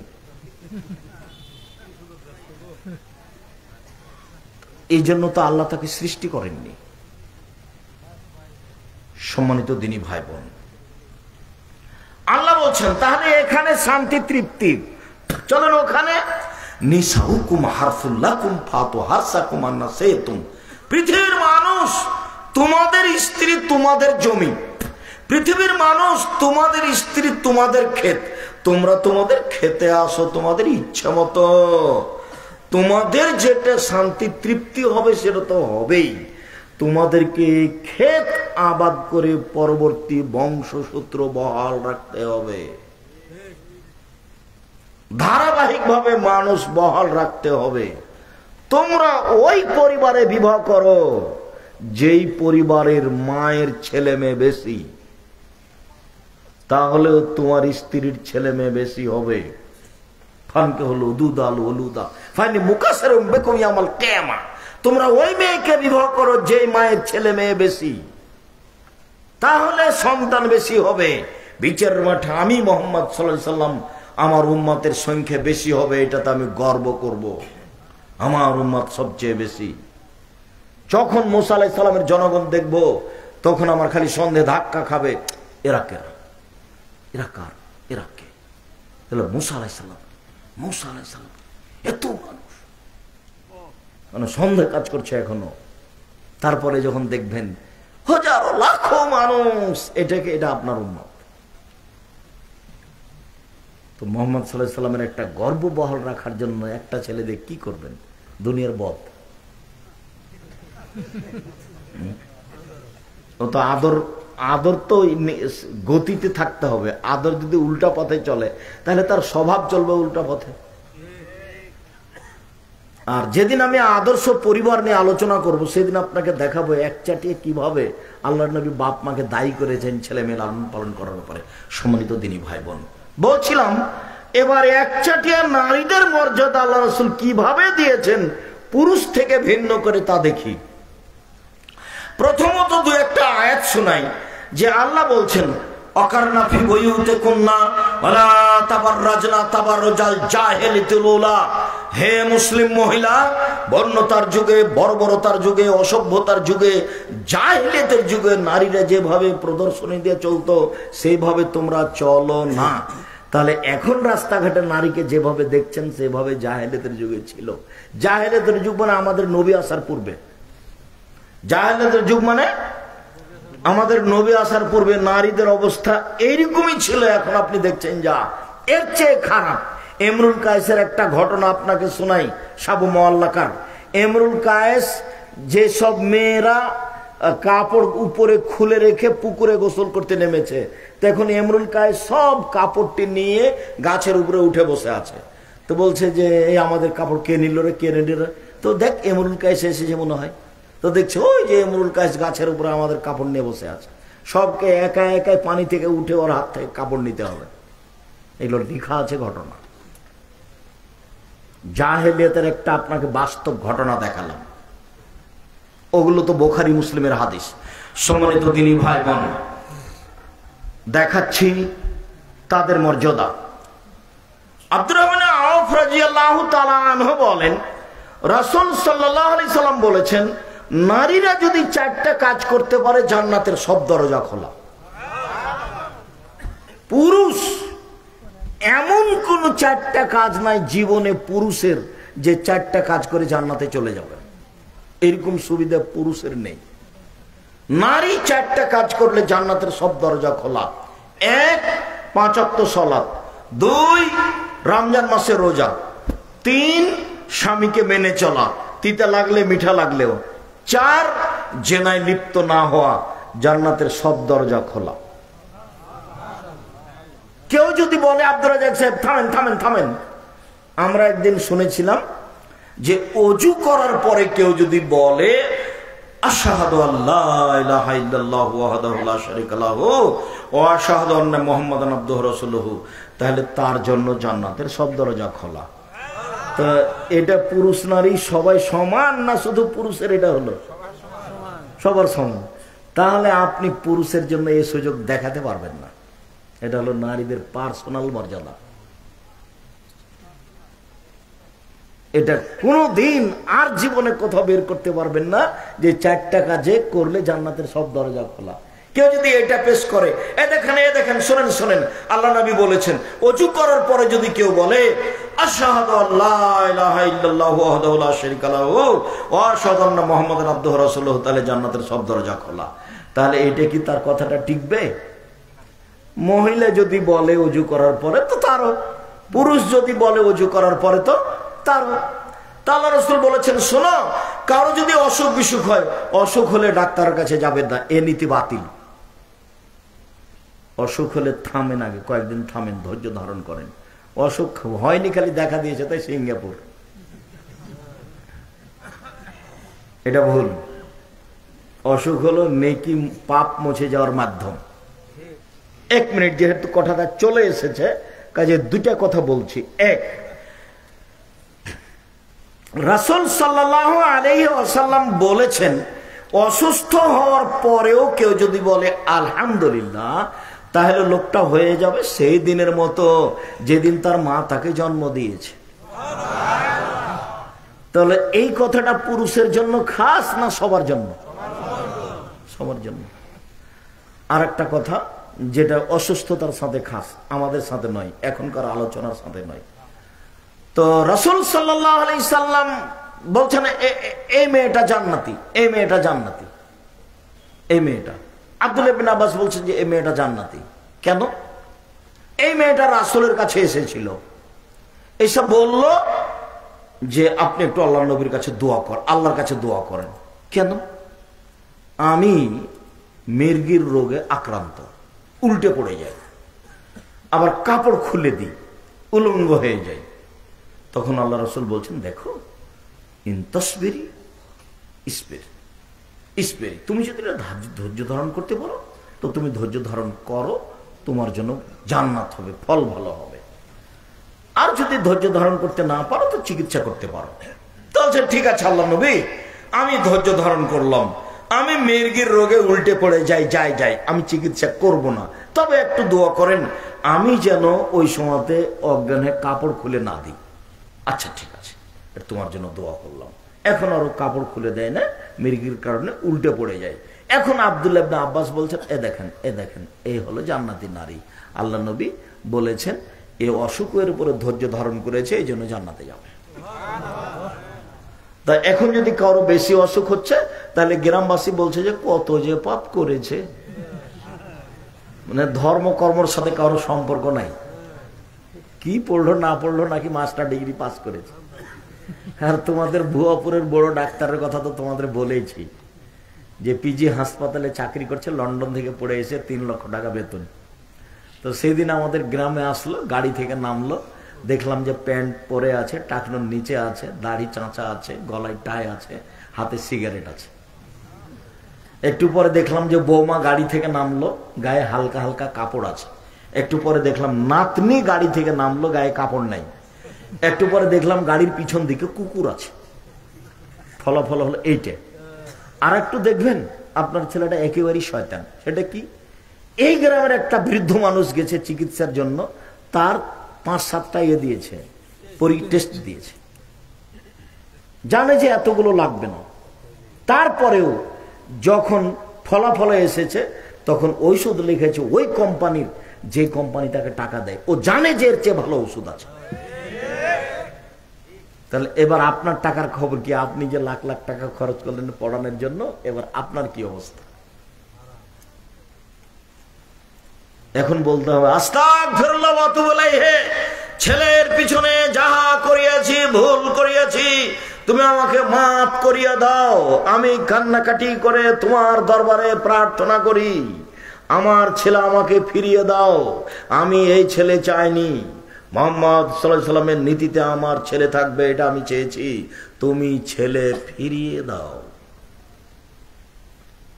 আপনি দোয়া করেন, আপনার স্ত্রীকে দোয়া করতে বলেন, ছেলে ফিরে আসতে পারে। ফাঁকি দিয়ে আর কোনোদিন প্রেসক্রিপশন লিখবেন, এটা হতেও পারে। সম্মানিত দিনী ভাই বোন, চলেন। মহিলা রাসূল সাল্লাল্লাহু আলাইহি সাল্লাম বলেন, আনাস রাদিয়াল্লাহু তাআলা আনহু বলেন, মান আলাত জারিয়াতাইনে, কেউ যদি 2টা মেয়ের লালন পালন করে, 2টা, ফাজায়ামাল কিয়ামা আনা ওয়া হুয়া ফিল জান্নাতে হাকাজা, তাহলে সেই লোক আর আমি জান্নাতে থাকবো। এইভাবে দিয়ে তর্জনী আর মধ্যমায় 2টা আঙ্গুল জমা করে দেখালেন পাজাম্মা। এই শোনো, কেউ যদি 2টা মেয়ের লালন পালন করে, সেই বাপ আর আমি জান্নাতে এইভাবে থাকবো। তখন জমা করলেন আঙ্গুল 2টা, একসাথে থাকবো। 2টা ছেলে লালন পালন করলো, 10টা ছেলে যদি মাস্টার ডিগ্রি পাস করান, লন্ডন আমেরিকা থেকে পড়িয়ে নিয়ে আসেন, 1 পয়সা লাভ নাই। তো পড়াবেন কেন? জন্ম দিয়েছেন এই জন্য, এটা আপনার জিম্মেদারি। আব্দুল রাজ্জাক সাহেব, থামেন, আপনাদের তো বক্তব্য শুনেছি, ওর ভালো ছেলে বাপ মায়ের জন্য দোয়া করে। আরে ওটা ভালো ছেলে নয়, ওটা ওয়ালাদুন, ছেলে মেয়ে দুটাই। যখন মেয়ে ভালো হবে তো ভালো, ছেলে ভালো হবে তখন ছেলে ভালো, ওটা খাস নয়। অতএব ছেলের কোনো পথই নাই, ও দিয়ে কোনো লাভ নাই, ও দিয়ে কোনো লাভ নাই। পড়াবো কেন? জন্ম দিয়েছে এই জন্য। যা করবে, যত অন্যায়, সব জবাব আমাকে দিতে হবে, আপনাকে দিতে হবে। আল্লাহ নবী বললেন, আনফিক আলা ইয়ালিক মিন তাওলিক, তুমি উপার্জন করে তোমার ছেলে মেয়েকে পড়াও। ভুয়াপুরে বাড়ি, জমিদারি আছে, জমি বিক্রি করে ছেলে মেয়েকে শিক্ষিত করো, মানুষের মতো করো। নেই জমিদারি, মানুষের বাড়িতে কাজ করে করো, শিক্ষিত করো, মানুষের মতো করে গড়ে তোলা আদেশ আল্লাহ নবীর। তাহলে কাজও করতে পারি না, উপার্জনের শেষ পথ হলো ভিক্ষা করা। ভিক্ষা করে ছেলে মেয়েকে পড়াতে হবে, ছেলে টোকাই হতে পারে না। ভিক্ষা করে মেয়েকে পড়াতে হবে, মেয়ে গার্মেন্টসে যেতে পারে না অন্তত 25 থেকে 30 বছর পর্যন্ত। ভিক্ষা করলে কে করবে? বাপ, ছেলে করবে না। মানুষের উপার্জনের শেষ পথ কি? ভিক্ষা। ছেলে মেয়েকে লালন পালন করবে বাপ, শেষ পর্যায়ে কি করে? ভিক্ষা করে। এটাই আদেশ। আল্লাহ রাসূল বলছেন, তোমার উপার্জন দিয়ে তুমি ছেলে মেয়েকে লালন পালন করো, মানুষের মতো গড়ে তোলো। একচাটিয়া আদেশ যখন এসেছে বাপের জন্য, তখন এগুলো হাদিস এসেছে একচাটিয়া। একদিক থেকে বলা হচ্ছে বাপকে তুমি করো, তুমি করো, তুমি করো, তুমি করো, তুমি ছেলে মেয়ে লালন পালন করো, তুমি ছেলে মেয়ে এই করো, তুমি পরিবারকে এই করো, একচাটিয়া বলতে থাকেন আল্লাহ নবী। নারী পার্সোনাল মর্যাদা। উকবা বিন আমির রাদিয়াল্লাহু তাআলা আনহু বলেন, রাসূল সাল্লাল্লাহু আলাইহি সাল্লাম বলেছেন, মান কানা লাহু সালাসু বানাত, কারো যদি 3টে মেয়ে থাকে, ফাসাবারা আলাইহিন্না, তার উপরে যদি ধৈর্য ধারণ করে, ফাআতামাহুন্না, তার যদি খাওয়ার ব্যবস্থা করে, ওয়াসাকাহুন্না, তার যদি পানির ব্যবস্থা করে, ওয়াকাসাহুন্না, তার যদি পরনের ব্যবস্থা করে, তো কুন্না লাহু সিতরান মিনান নার ইয়াউমাল কিয়ামা, এই 3টে মেয়ে বিচার মাঠে বাপের জন্য অন্তরাল হয়ে যাবে। মধ্যে থাকবে 3টে মেয়ে, এদিকে থাকবে বাপ, আর ওদিকে থাকবে জাহান্নাম। মধ্যে কি? 3টে মেয়ে। ওর বাপ জাহান্নামে যেতে পাবে না। ঘেরা আছে কারা? মেয়েরা। এটা হলো মেয়ে। ছেলে লালন পালন করে 1 পয়সা লাভ নেই, কোন জায়গাতে সুবিধা পাবেন না আপনি। আর মরার সাথে সাথে ওরা জমি ভাগ করে নেবে, মারামারি করে, মামলা করে, পিটিয়ে জমি ভাগ করে নেবে। দেরি হলে আপনার মরার আশা করবে, আপনাকে মারবে, মেরে জমি ভাগ করবে। আমাদের গ্রাম, আমার চোখের সামনে বাপ মরে যাওয়ার পরে 2 ভাই জমি ভাগ করলো, বাড়ি ঘর ভাগ করলো, শেষ পর্যন্ত ঢেঁকিটা কেটে ভাগ করে নিয়েছে। মানুষের সম্পদ 4 ভাগে ভাগ, মানুষের সম্পদ 4 ভাগে ভাগ। আল্লাহ রাসূল বলছেন, মা কালা ফাফনা, যেটা খাবেন সেটা পায়খানা, ওমা লাওয়েসা ফাবলা, যেটা পড়বেন সেটা পুরাতন, ওমা আহতা ফাক্তানা, যেটা দান করবেন সেটা জমা, ওমা সেওয়া দালেকা বা জাহিবুন লিন্নাসে, যেটা এখন থেকে যাবে সেটা মানুষে ভাগ করে নেবে, প্রয়োজনে মারামারি করে, প্রয়োজনে মামলা করে। তাহলে মানুষের সম্পদ কয় ভাগে ভাগ? মনে থাকবে না মনে হয়। হাদিস বুখারী মুসলিম। 1, যা খেলো সেটা কি হলো? পায়খানা, সেটাকে আল্লাহ রাসূল বলেছেন পাপ না, নষ্ট। 2, যেটা লাবেসা ফাবলা, যেটা পড়লো সেটা পুরাতন, সেটা এক সময় ছিঁড়ে যাবে। ওমা আতা ফাক্তানা, যেটা দান করলো সেটা জমা হয়ে গেল। মনে রাখবেন, আমি আব্দুর রাজ্জাক বিন ইউসুফ দানের কথা বললাম, সভাপতি সাহেব দানের কথা বললেন, আমি তখন মনে করলাম তার প্রয়োজন, সেই জন্য বলছি চলো, কেউ দিলে দিবে, চলো যাই এখন। এই যে আপনি চলে গেলেন, তো ও চাইলো সেজন্য চলে গেলেন, আসলে পরিবেশটাই উল্টা হয়ে আছে। সেটা হলো এই, মানুষ যদি বুঝতো যে ইবাদতের জগতে সবচেয়ে শক্তিশালী ইবাদত হলো দান, তাহলে সে নিজের জিম্মেদারিতে করত। দানের মতো এত শক্তিশালী পাওয়ারফুল ইবাদত পৃথিবীতে নেই। 5 ওয়াক্ত সালাত আদায় করলেন, আপনার উপকার, আপনার মা মারা গেছে, কোনো উপকার হবে না। হজ করলেন 10 লক্ষ টাকা খরচ করে, আপনার উপকার হবে, আপনার মায়ের হবে না। আপনি আপনার মায়ের নামে 5000 টাকা দান করলেন, কবরের শাস্তি বন্ধ। এর ক্ষমতাই ভিন্ন। হুজুর ভুল করেছে, গ্রাম থেকে 5টা মসজিদ থেকে 5টা ছেলে নিয়ে এসেছে, আপনার ওই এতে থেকে হিজখানা থেকে নিয়ে এসে বলছে আমার বাপের নামে পড়ে কবরে বক্সিয়ে দাও। তখন ওরা পড়ে কবরে বক্সে দিয়েছে, তখন বাড়ি যাচ্ছে, খাওয়া ভালো দিয়েছে, টাকাও দিয়েছে, যেটা হয়। হুজুরের মাথায় টুপি আছে, বড় লালটা রুমাল আছে উপরে। হিজখানা একা, শুধু হিজখানা খোলা হবে না, শুধু হিজখানা যদি খুলেন তাহলে ছেলেটার হাঁটুর উপরে মেরে ওকে অকেজ করে দিবেন। হিফজ তো মৌলিক কোনো বিদ্যা নেই, এটা হলো সহযোগী বিদ্যা। হিফজ করেছে 3 বছরে, পড়তে হবে এখন 16 বছর, তাহলে 16 আর 3 কত? 19 বছর পড়তে হবে, এখানে 3 বছর, আরো পড়তে হবে কতদিন? 16 বছর অন্তত মেধাবী ছেলেকে। কেননা হিফজ তো ওর আছে বেশি, সূরা মুখস্থ আমার কম, এটুকুই পার্থক্য। ওইও জানে না কিছু, আমিও জানি না কিছু।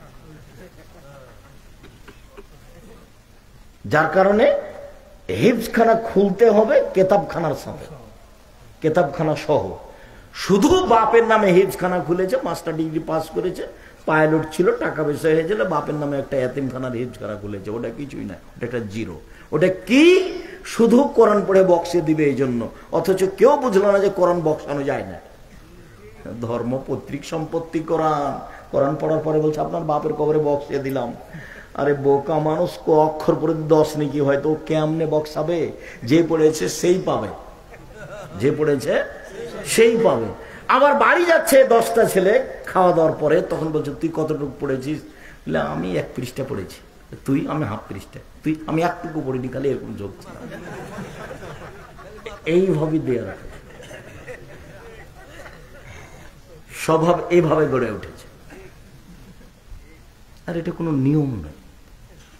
মানুষ মারা গেলে 2টা পথ, মুখে দোয়া, আল্লাহ তুমি আমার বাপকে মাফ করো। কিছুই যদি না জানেন, কবরের পাশে গিয়ে বলবেন আল্লাহ আমার বাপকে মাফ করো, এটা তো বলতে পারবেন, এটাই দরকার। আর দান, দানের সবচেয়ে উত্তম পথ হলো পানির ব্যবস্থা করা। এই পাড়াতে দেখবেন গরিব মানুষ কার বাড়িতে নলকূপ না, ওটা দিয়ে দেন। দেখেন কোন জায়গাতে গিয়ে কোন মাদ্রাসাতে একটা নলকূপের প্রয়োজন, সেখানে দেন। আর শেষ পর্যন্ত যদি কোনো জায়গা না থাকে, তাহলে জামিয়া সালাফে আছে, 410 জন এতিম আছে, 500 জন অসহায় আছে, 32 লক্ষ টাকা মাসে বেতন লাগে, রমজান মাসে লাগে 48 লক্ষ, কুরবানিতে লাগে 48 লক্ষ। কোনোদিন দেখতে যান কিনা আমি জানি না। এই লাইনে আছে খুব নিকটেই, পূর্বাচলে বাণিজ্য মেলার পিছনে 51 বিঘা জমির উপরে প্রতিষ্ঠান। 51 বিঘা, 22 বিঘা শুধু মেয়েদের জন্য, 33 শতাংশের বিঘাই 2 একর, 22 বিঘা 21, 3 একর খালি মেয়েদের জন্য, বাকি সব ছেলেদের জন্য আছে। পূর্বাচল বাণিজ্য মেলার পিছনে 21 নম্বর সেক্টরের সাথে লাগা। সম্মানিত দিনী ভাই বোন, যদি যেতে না পারা যায়, তাহলে বলতে হবে আল্লাহ তুমি জামিয়া সালাফে কবুল করো। দিনাজপুর যেটা আছে সামনে, পরশু বৃহস্পতিবার শুক্রবার সম্মেলন, দেশ বিদেশের বড় বড় আলেম ওলামা থাকবেন। এটা হলো 20 বিঘা জমির উপরে। আর রাজশাহীতে যেটা 30 বিঘা জমির উপরে, আর রূপগঞ্জে যেটা ঢাকায় 51 বিঘা জমির উপরে। আমার মনে বড় স্বাদ, আমি এদেশের মাটিতে উন্নত মানের প্রতিষ্ঠান গড়বই গড়ব ইনশাআল্লাহ, যেখানে ছেলে মেয়ে বাংলা, ইংরেজি, আরবি উন্নত মানের শিক্ষা অর্জন করে জাতির অন্যায়ের বিরুদ্ধে লড়বে, মুখে কলমে মিডিয়ায়। এই যে মুখে আছি, মিডিয়া আমার সামনে আছে, কলম আমার সাথে আছে। যাওয়ার সময় কেউ খালি হাতে যাবেন না। লক্ষ লক্ষ টাকা খরচ করে পত্রিকা বের করছেন, আল ইতেসাম পত্রিকা। টাকা আমার নয়, টাকা আপনার। আব্দুর রাজ্জাক সাহেব, আমরা ভুয়াপুর থেকে কেউ দিইনি। আচ্ছা, ভুয়াপুর থেকে দেননি, কেউ তো দিয়েছে।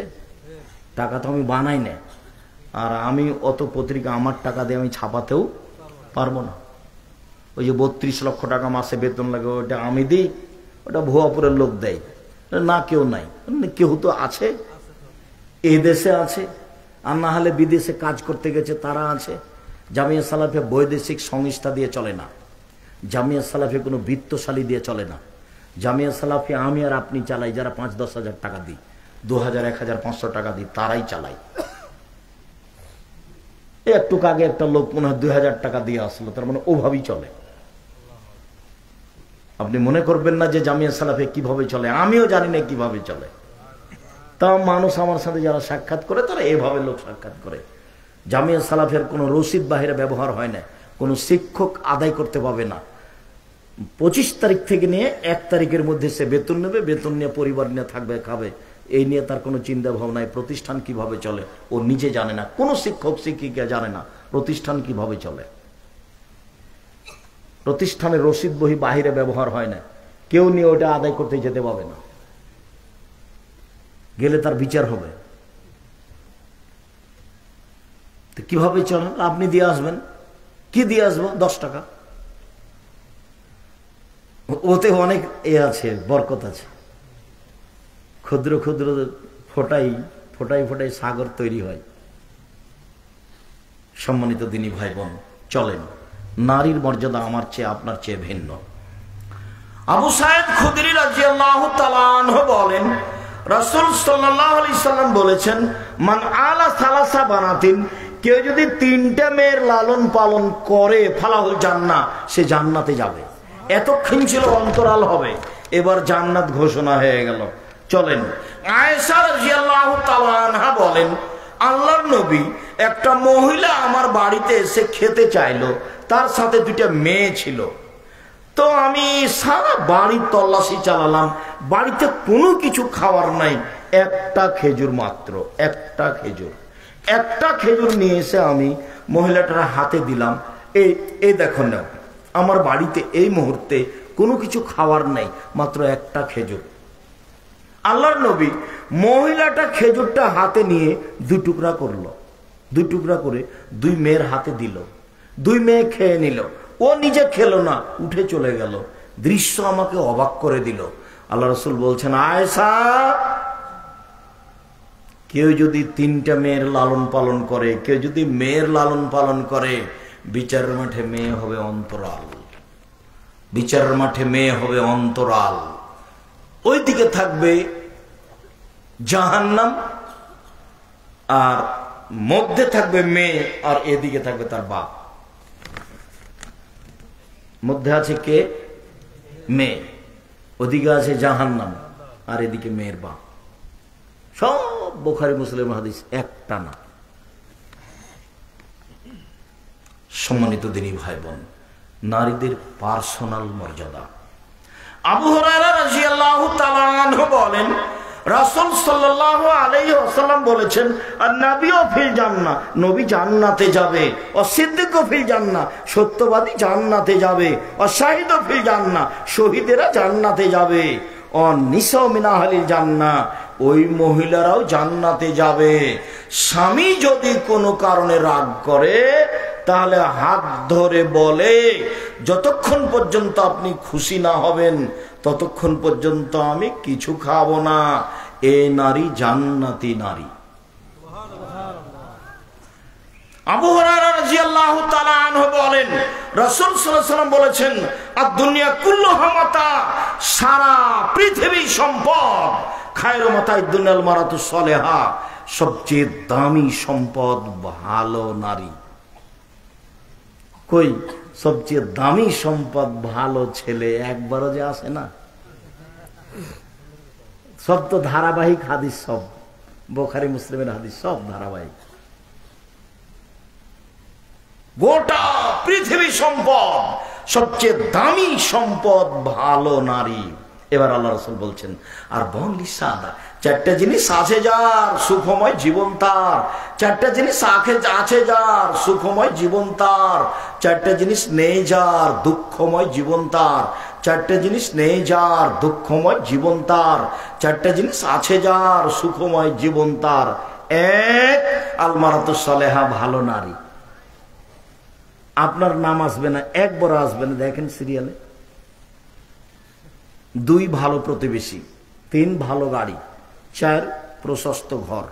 অন্তত মেহমান যেখানে বসতে দিবেন সেখানে টয়লেট লাগবে, সেটা বড় হতে হবে, 8-10 জন যেন বসতে পারে। আর কোনোদিনই 150 চাউল রান্না করবেন না, আপনার মায়ের মতো রান্না করবেন, হাফ কেজি, 2 কেজি, 3 কেজি। সারাদিন আপনারা খাবেন, মেহমানে খাবে, রাতে গরুতে খাবে, সকালে পাখিতে খাবে।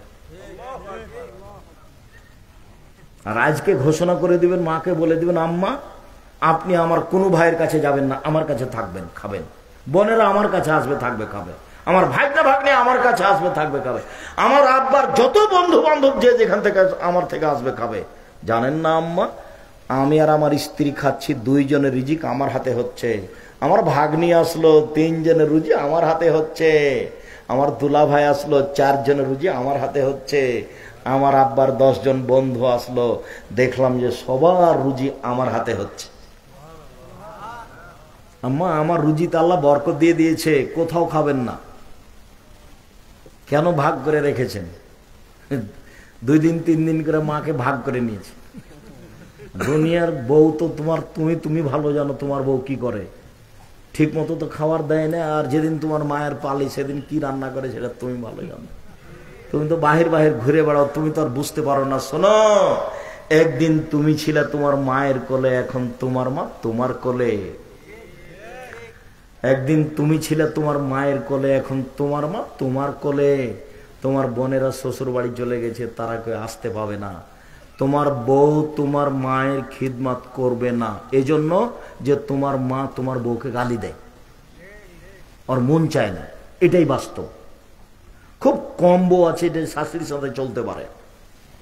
তো এখন পেশাব করাবা তুমি, পায়খানা করাবা তুমি, গোসল দেওয়া তুমি, গাও মুছিয়ে দিবা তুমি, কাঁধে করে মেডিকেলে নিয়ে যাবা তুমি, সব কাজ তুমি করবা। তোমার শরমের ব্যাপার নাই এখানে। একদিন তুমি ছিলা তোমার মায়ের কোলে, এখন তোমার মা তোমার কোলে।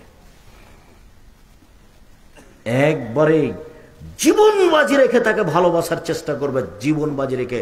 যা হবে হবে, পৃথিবী উল্টে যাবে যাক, কিন্তু আমার মায়ের সাথে আমি সম্পর্ক দুর্বল করতে পারি না।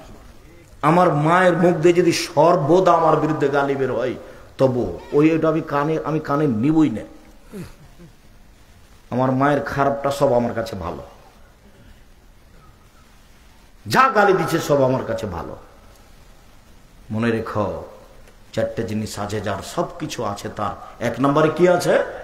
ভালো নারী। তোমার সিরিয়ালে আসার, আমার সিরিয়ালে আসার সুযোগ নাই। নারীর মর্যাদা ভিন্ন। এগুলো কে দিয়েছে? এগুলো মুহাম্মদ সাল্লাল্লাহু আলাইহি ওয়াসাল্লাম দিয়েছেন, এগুলো আল্লাহ তাআলা দিয়েছেন। নারীদের মর্যাদা কেউ একটু বুঝতে চায় না। ওই যে সালতুমুহুন্না মাতান ফাসালুহুন্না মিন ওয়ারাই হিজাব, পৃথিবীর মানুষ মহিলাদের কাছে দিতে হলে কিছু আট থেকে না। ওইদিকে মহিলা আছে, তুমি এদিক থেকে বলো আসসালামু আলাইকুম। গ্রাম্য খালাম্মা, খালাম্মা আমি একটা জিনিস নেওয়ার জন্য এসেছি, আট থেকে বলবো এটা আল্লাহ বলছে। আপা আমি একটা জিনিস নেওয়ার জন্য এসেছি, আট থেকে বলবেন। এমন বোকা বেটি ছেলে বলছে যে ভাইয়া এদিকে এসে বসেন। আর এটা যদি রংপুর, দিনাজপুর, লালমনিরহাট, কুড়িগ্রাম, পঞ্চগড়, ঠাকুরগাঁও হয়, তাহলে যে জামাই আসার সাথে সাথে শাশুড়িতে বলছে যুবতী মেয়েকে যে তোর দুলাভাই এসেছে, ঘরে বসতে দে, পান দে, খেতে দে। অবাক কথা, দুলাভাই এসেছে, জামাই এসেছে, এখন খাদেম হলো শ্বশুর শাশুড়ি। শাশুড়ি ভাত দিবে, শাশুড়ি পানি দিবে, শাশুড়ি খাওয়ার দিবে। কেন? এখন জামাই মেজবান, মেহমান, আর শ্বশুর শাশুড়ি হলো মেজবান।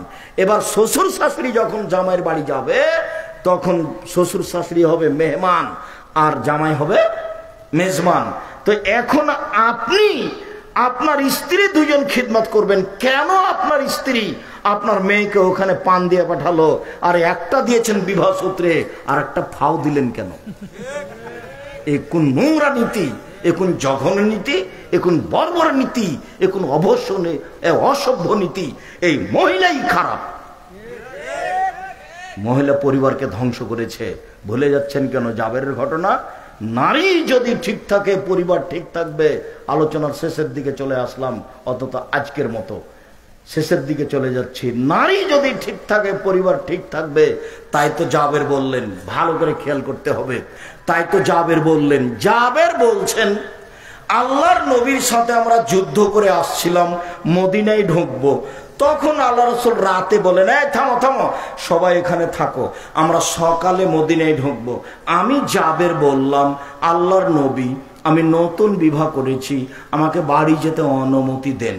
এটুকু বলতে আল্লাহ রাসূল বলছেন, ও তুমি নতুন বিবাহ করেছো, বিক্রনাথ সাইয়েব, তুমি কুমারী মেয়ে বিবাহ করেছো না তালাক প্রাপ্তা মেয়ে বিবাহ করেছো? আমি বললাম সাইয়েবা, আমি তালাক প্রাপ্তা মেয়ে বিবাহ করেছি। আল্লাহ রাসূল বলছেন, আরে হাল্লা বিক্রাম তুলাইবকা, তুমি কুমারী মেয়ে কেন বিবাহ করলে না? তুমি তার সাথে খেলতেও, তোমার সাথে খেলতো। তুমি কুমারী মেয়ে কেন বিবাহ করলে না? তুমি তার সাথে খেলতেও, তোমার সাথে খেলতো। আল্লাহ রাসূল এদিকে লাগলেন বলতে। এবার জাবের বলছেন, আল্লাহর নবী উহুদের যুদ্ধে আমার পিতা শহীদ হয়েছেন 9 জন মেয়ে রেখে, আমার 9 জন বোন আছে। আল্লাহর নবী উহুদের যুদ্ধে আমার পিতা শহীদ হয়েছেন 9 জন মেয়ে রেখে, আমার 9 জন বোন আছে। আক্রাহন উসাব্বিজা মিসলাহুন্না, আমার বোনদের সমবয়সের মেয়েকে আমি বিবাহ করা পছন্দ করিনি 4টা কারণে। আমার বোনদের সমবয়সের কম বয়সের মেয়েকে আমি বিবাহ করা পছন্দ করিনি। 4টা কারণে। আমার বোনদের সমবয়সের মেয়েকে আমি বিবাহ করা পছন্দ করিনি 4টা কারণে। 1, লেতুয়াল্লেমাহুন্না, আমার স্ত্রী যেন আমার বোনদেরকে বিদ্যা শিখাতে পারে। 2, বলে তুয়াদ্দেবাহুন্না, আমার স্ত্রী যেন আমার বোনদেরকে শিষ্টাচার শিখাতে পারে। 3, বলে তুরাজ্জেলাহুন্না, আমার স্ত্রী যেন আমার বোনদের মাথার চুল চিরুনি করে সাজগোজ করে রাখতে পারে। 4, বলে তাকুমা আলাইহিন্না, আমার স্ত্রী যেন আমার বোনদের উপরে পাহারা দিতে পারে। মা অনেক দামি মানুষ। এই পরিবারের সবচেয়ে দামি মানুষ কে হলো? মা, মহিলা।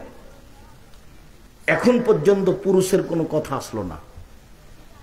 আরো আছে, একচাটিয়া নারীদের মর্যাদা আল্লাহ রাসূল দিয়েছেন এইভাবেই। এই যেটা হাদিস বললাম সেটা বুখারী মুসলিম। তাহলে ছেলেটা মাথার চুল ছেড়েছে এইভাবে এইভাবে করে, এতে দায়ী কে? মা। ছেলেটার প্যান্টটা টাকানো নিচে আছে, দায়ী কে? মা। মেয়েটার নখ বড় বড় আছে, নেইল পালিশ আছে, এখন বসে আছে এখানে বুয়াপুরে বাড়ি, এখন বসে আছে। মেয়েটা খারাপ না, ওর মা খারাপ। ওর মা বুঝতে পারেনি মা কাকে বলে। ওর বাপ বিবাহ দিয়েছে, স্বামীর কাছে গেছে, সেই জন্য ছেলে মেয়ে হয়ে গেছে। ও বুঝতে পারেনি মা কাকে বলে। মা হলে 4টা জিনিস লাগে। 1, ছেলে মেয়েকে শিখিয়ে দিতে হবে, সত্য শিখিয়ে দিতে হবে। 2, শিষ্টাচার শিখিয়ে দিতে হবে। মায়ের একটা শিষ্টাচারও জানা নাই, ও কোনটা শিখাবে? ও মাস্টার ডিগ্রি পাস করেছে ভুয়া, একটা শিষ্টাচার জানা নাই তার। এই ছেলে, তোমার মাকে আজকে বলিও তো যে আব্দুর রাজ্জাক সাহেব বলেছেন আপনি নাকি একটা শিষ্টাচার জানেন না। আচ্ছা আম্মা, আমরা তো আপনার দুধ খেয়ে লালন পালন হয়েছি, বলেন তো 2টা কথা। একটা, যখন আমাদেরকে জামা পরিয়ে দিয়েছেন তখন কি আপনি খেয়াল করে ডান হাত পরিয়েছেন, না আপনি আপনার মতো পরিয়েছেন? কি বলে তোমার মা? বুঝতে পারলে না মনে হয়। যখন তোমার মা তোমার গায়ে জামাটা দিবে কোন হাত আগে দিবে বলো তো দেখি? ডান হাত। তোমার মাকে জিজ্ঞাসা করো কি বলে।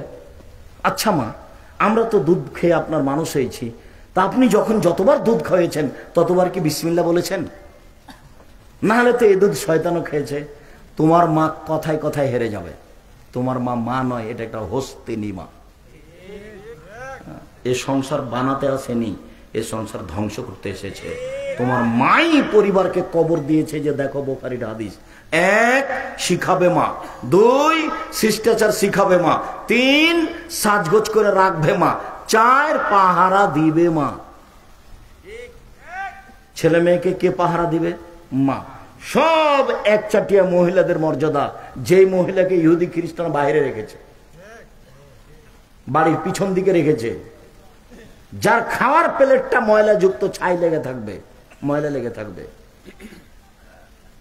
আর হিন্দুদের অবস্থা আপনি নিজে দেখতে পাচ্ছেন। এখন কালকে আজকে গিয়ে পাশে দেখে ওর বাপের জমি দেয়নি, ওর বাপ পায়নি, ওর বাপের জমি পায়নি, অথচ ওর বাপ জমিদার। ভুয়াপুরে যারা ধনী মানুষ 2-1টা, তার মধ্যে ওর বাপও একটা, জমি দেয়নি। তাহলে নারীদের মর্যাদা বোঝা যায়। শুকরিয়া, জাযাকুমুল্লাহ খায়ের। সম্মানিত দিনী ভাই বোন, আমি আলোচনার এই পর্যায়ে এসে নারীদের মর্যাদা আল্লাহ এবং আল্লাহ রাসূল দিয়েছেন, আমি আপনাদেরকে নারীর মর্যাদা বহাল রাখার জন্য আন্তরিকভাবে চেষ্টা করতে অনুরোধ জানাচ্ছি। আব্দুল্লাহ যে আপনাদের সারা দেশব্যাপী আর দাওয়ায়ে আল্লাহর ভিত্তিতে মক্তবের ভিত্তিতে শিক্ষা কার্যক্রম এবং দাওয়াতি কার্যক্রম পরিচালনা করছে, এতে আপনি সাথ দিবেন। সাথে সাথে আব্দুল্লাহ যে সিলেবাস তৈরি করেছে দেশ জুড়ে মক্তব চালু করার জন্য, তার একটা হচ্ছে কায়দা, উসমানী কায়দা, আর একটা হচ্ছে আদর্শ শিক্ষা। এই বইগুলি সংগ্রহ করবেন। আর আমি খাকসার সাধারণ লিখা আদর্শ পরিবার, আদর্শ নারী, কে বড় ক্ষতিগ্রস্ত, কে বড় লাভবান, আর আল ইতেসাম পত্রিকা, যেটা আপনারা লক্ষ লক্ষ টাকা পয়সা খরচ করে নিয়ে যাচ্ছেন, ছাপাচ্ছেন, বইগুলো সব এখানেই আছে। কেউ খালি হাতে যাবেন না, আপনার জন্য নিয়ে আসা হয়েছে। আর আজকে আলোচনা করছিলাম উপদেশ বই থেকে, সলাতের উপরে উপদেশ বই থেকে এগুলো বই আছে, এইসব আলোচনা। কে বড় ক্ষতিগ্রস্ত, কে বড় লাভবান বই আছে। আমি সবাইকে নিয়ে যেতে বলছি। আর নারী যারা আছেন, মহিলারা, আপনাদের আলোচনা কেন এই নির্যাতন, কি তার প্রতিকার, দেখেন বইটা আছে নাকি। কেন এই নির্যাতন কি তার প্রতিকার আছে? কেন এই নির্যাতন কি তার প্রতিকার এই বই আছে, যাতে আপনাদের মান মর্যাদা উল্লেখ করা হয়েছে। কেন হবো অবরোধ বাসিনী? আপনি দেখুন কেন হবো অবরোধ বাসিনী। বেগম রোকেয়াকে কিভাবে বলা হয়েছে, সাথে সাথে আপনি দেখুন মর্যাদা চাই।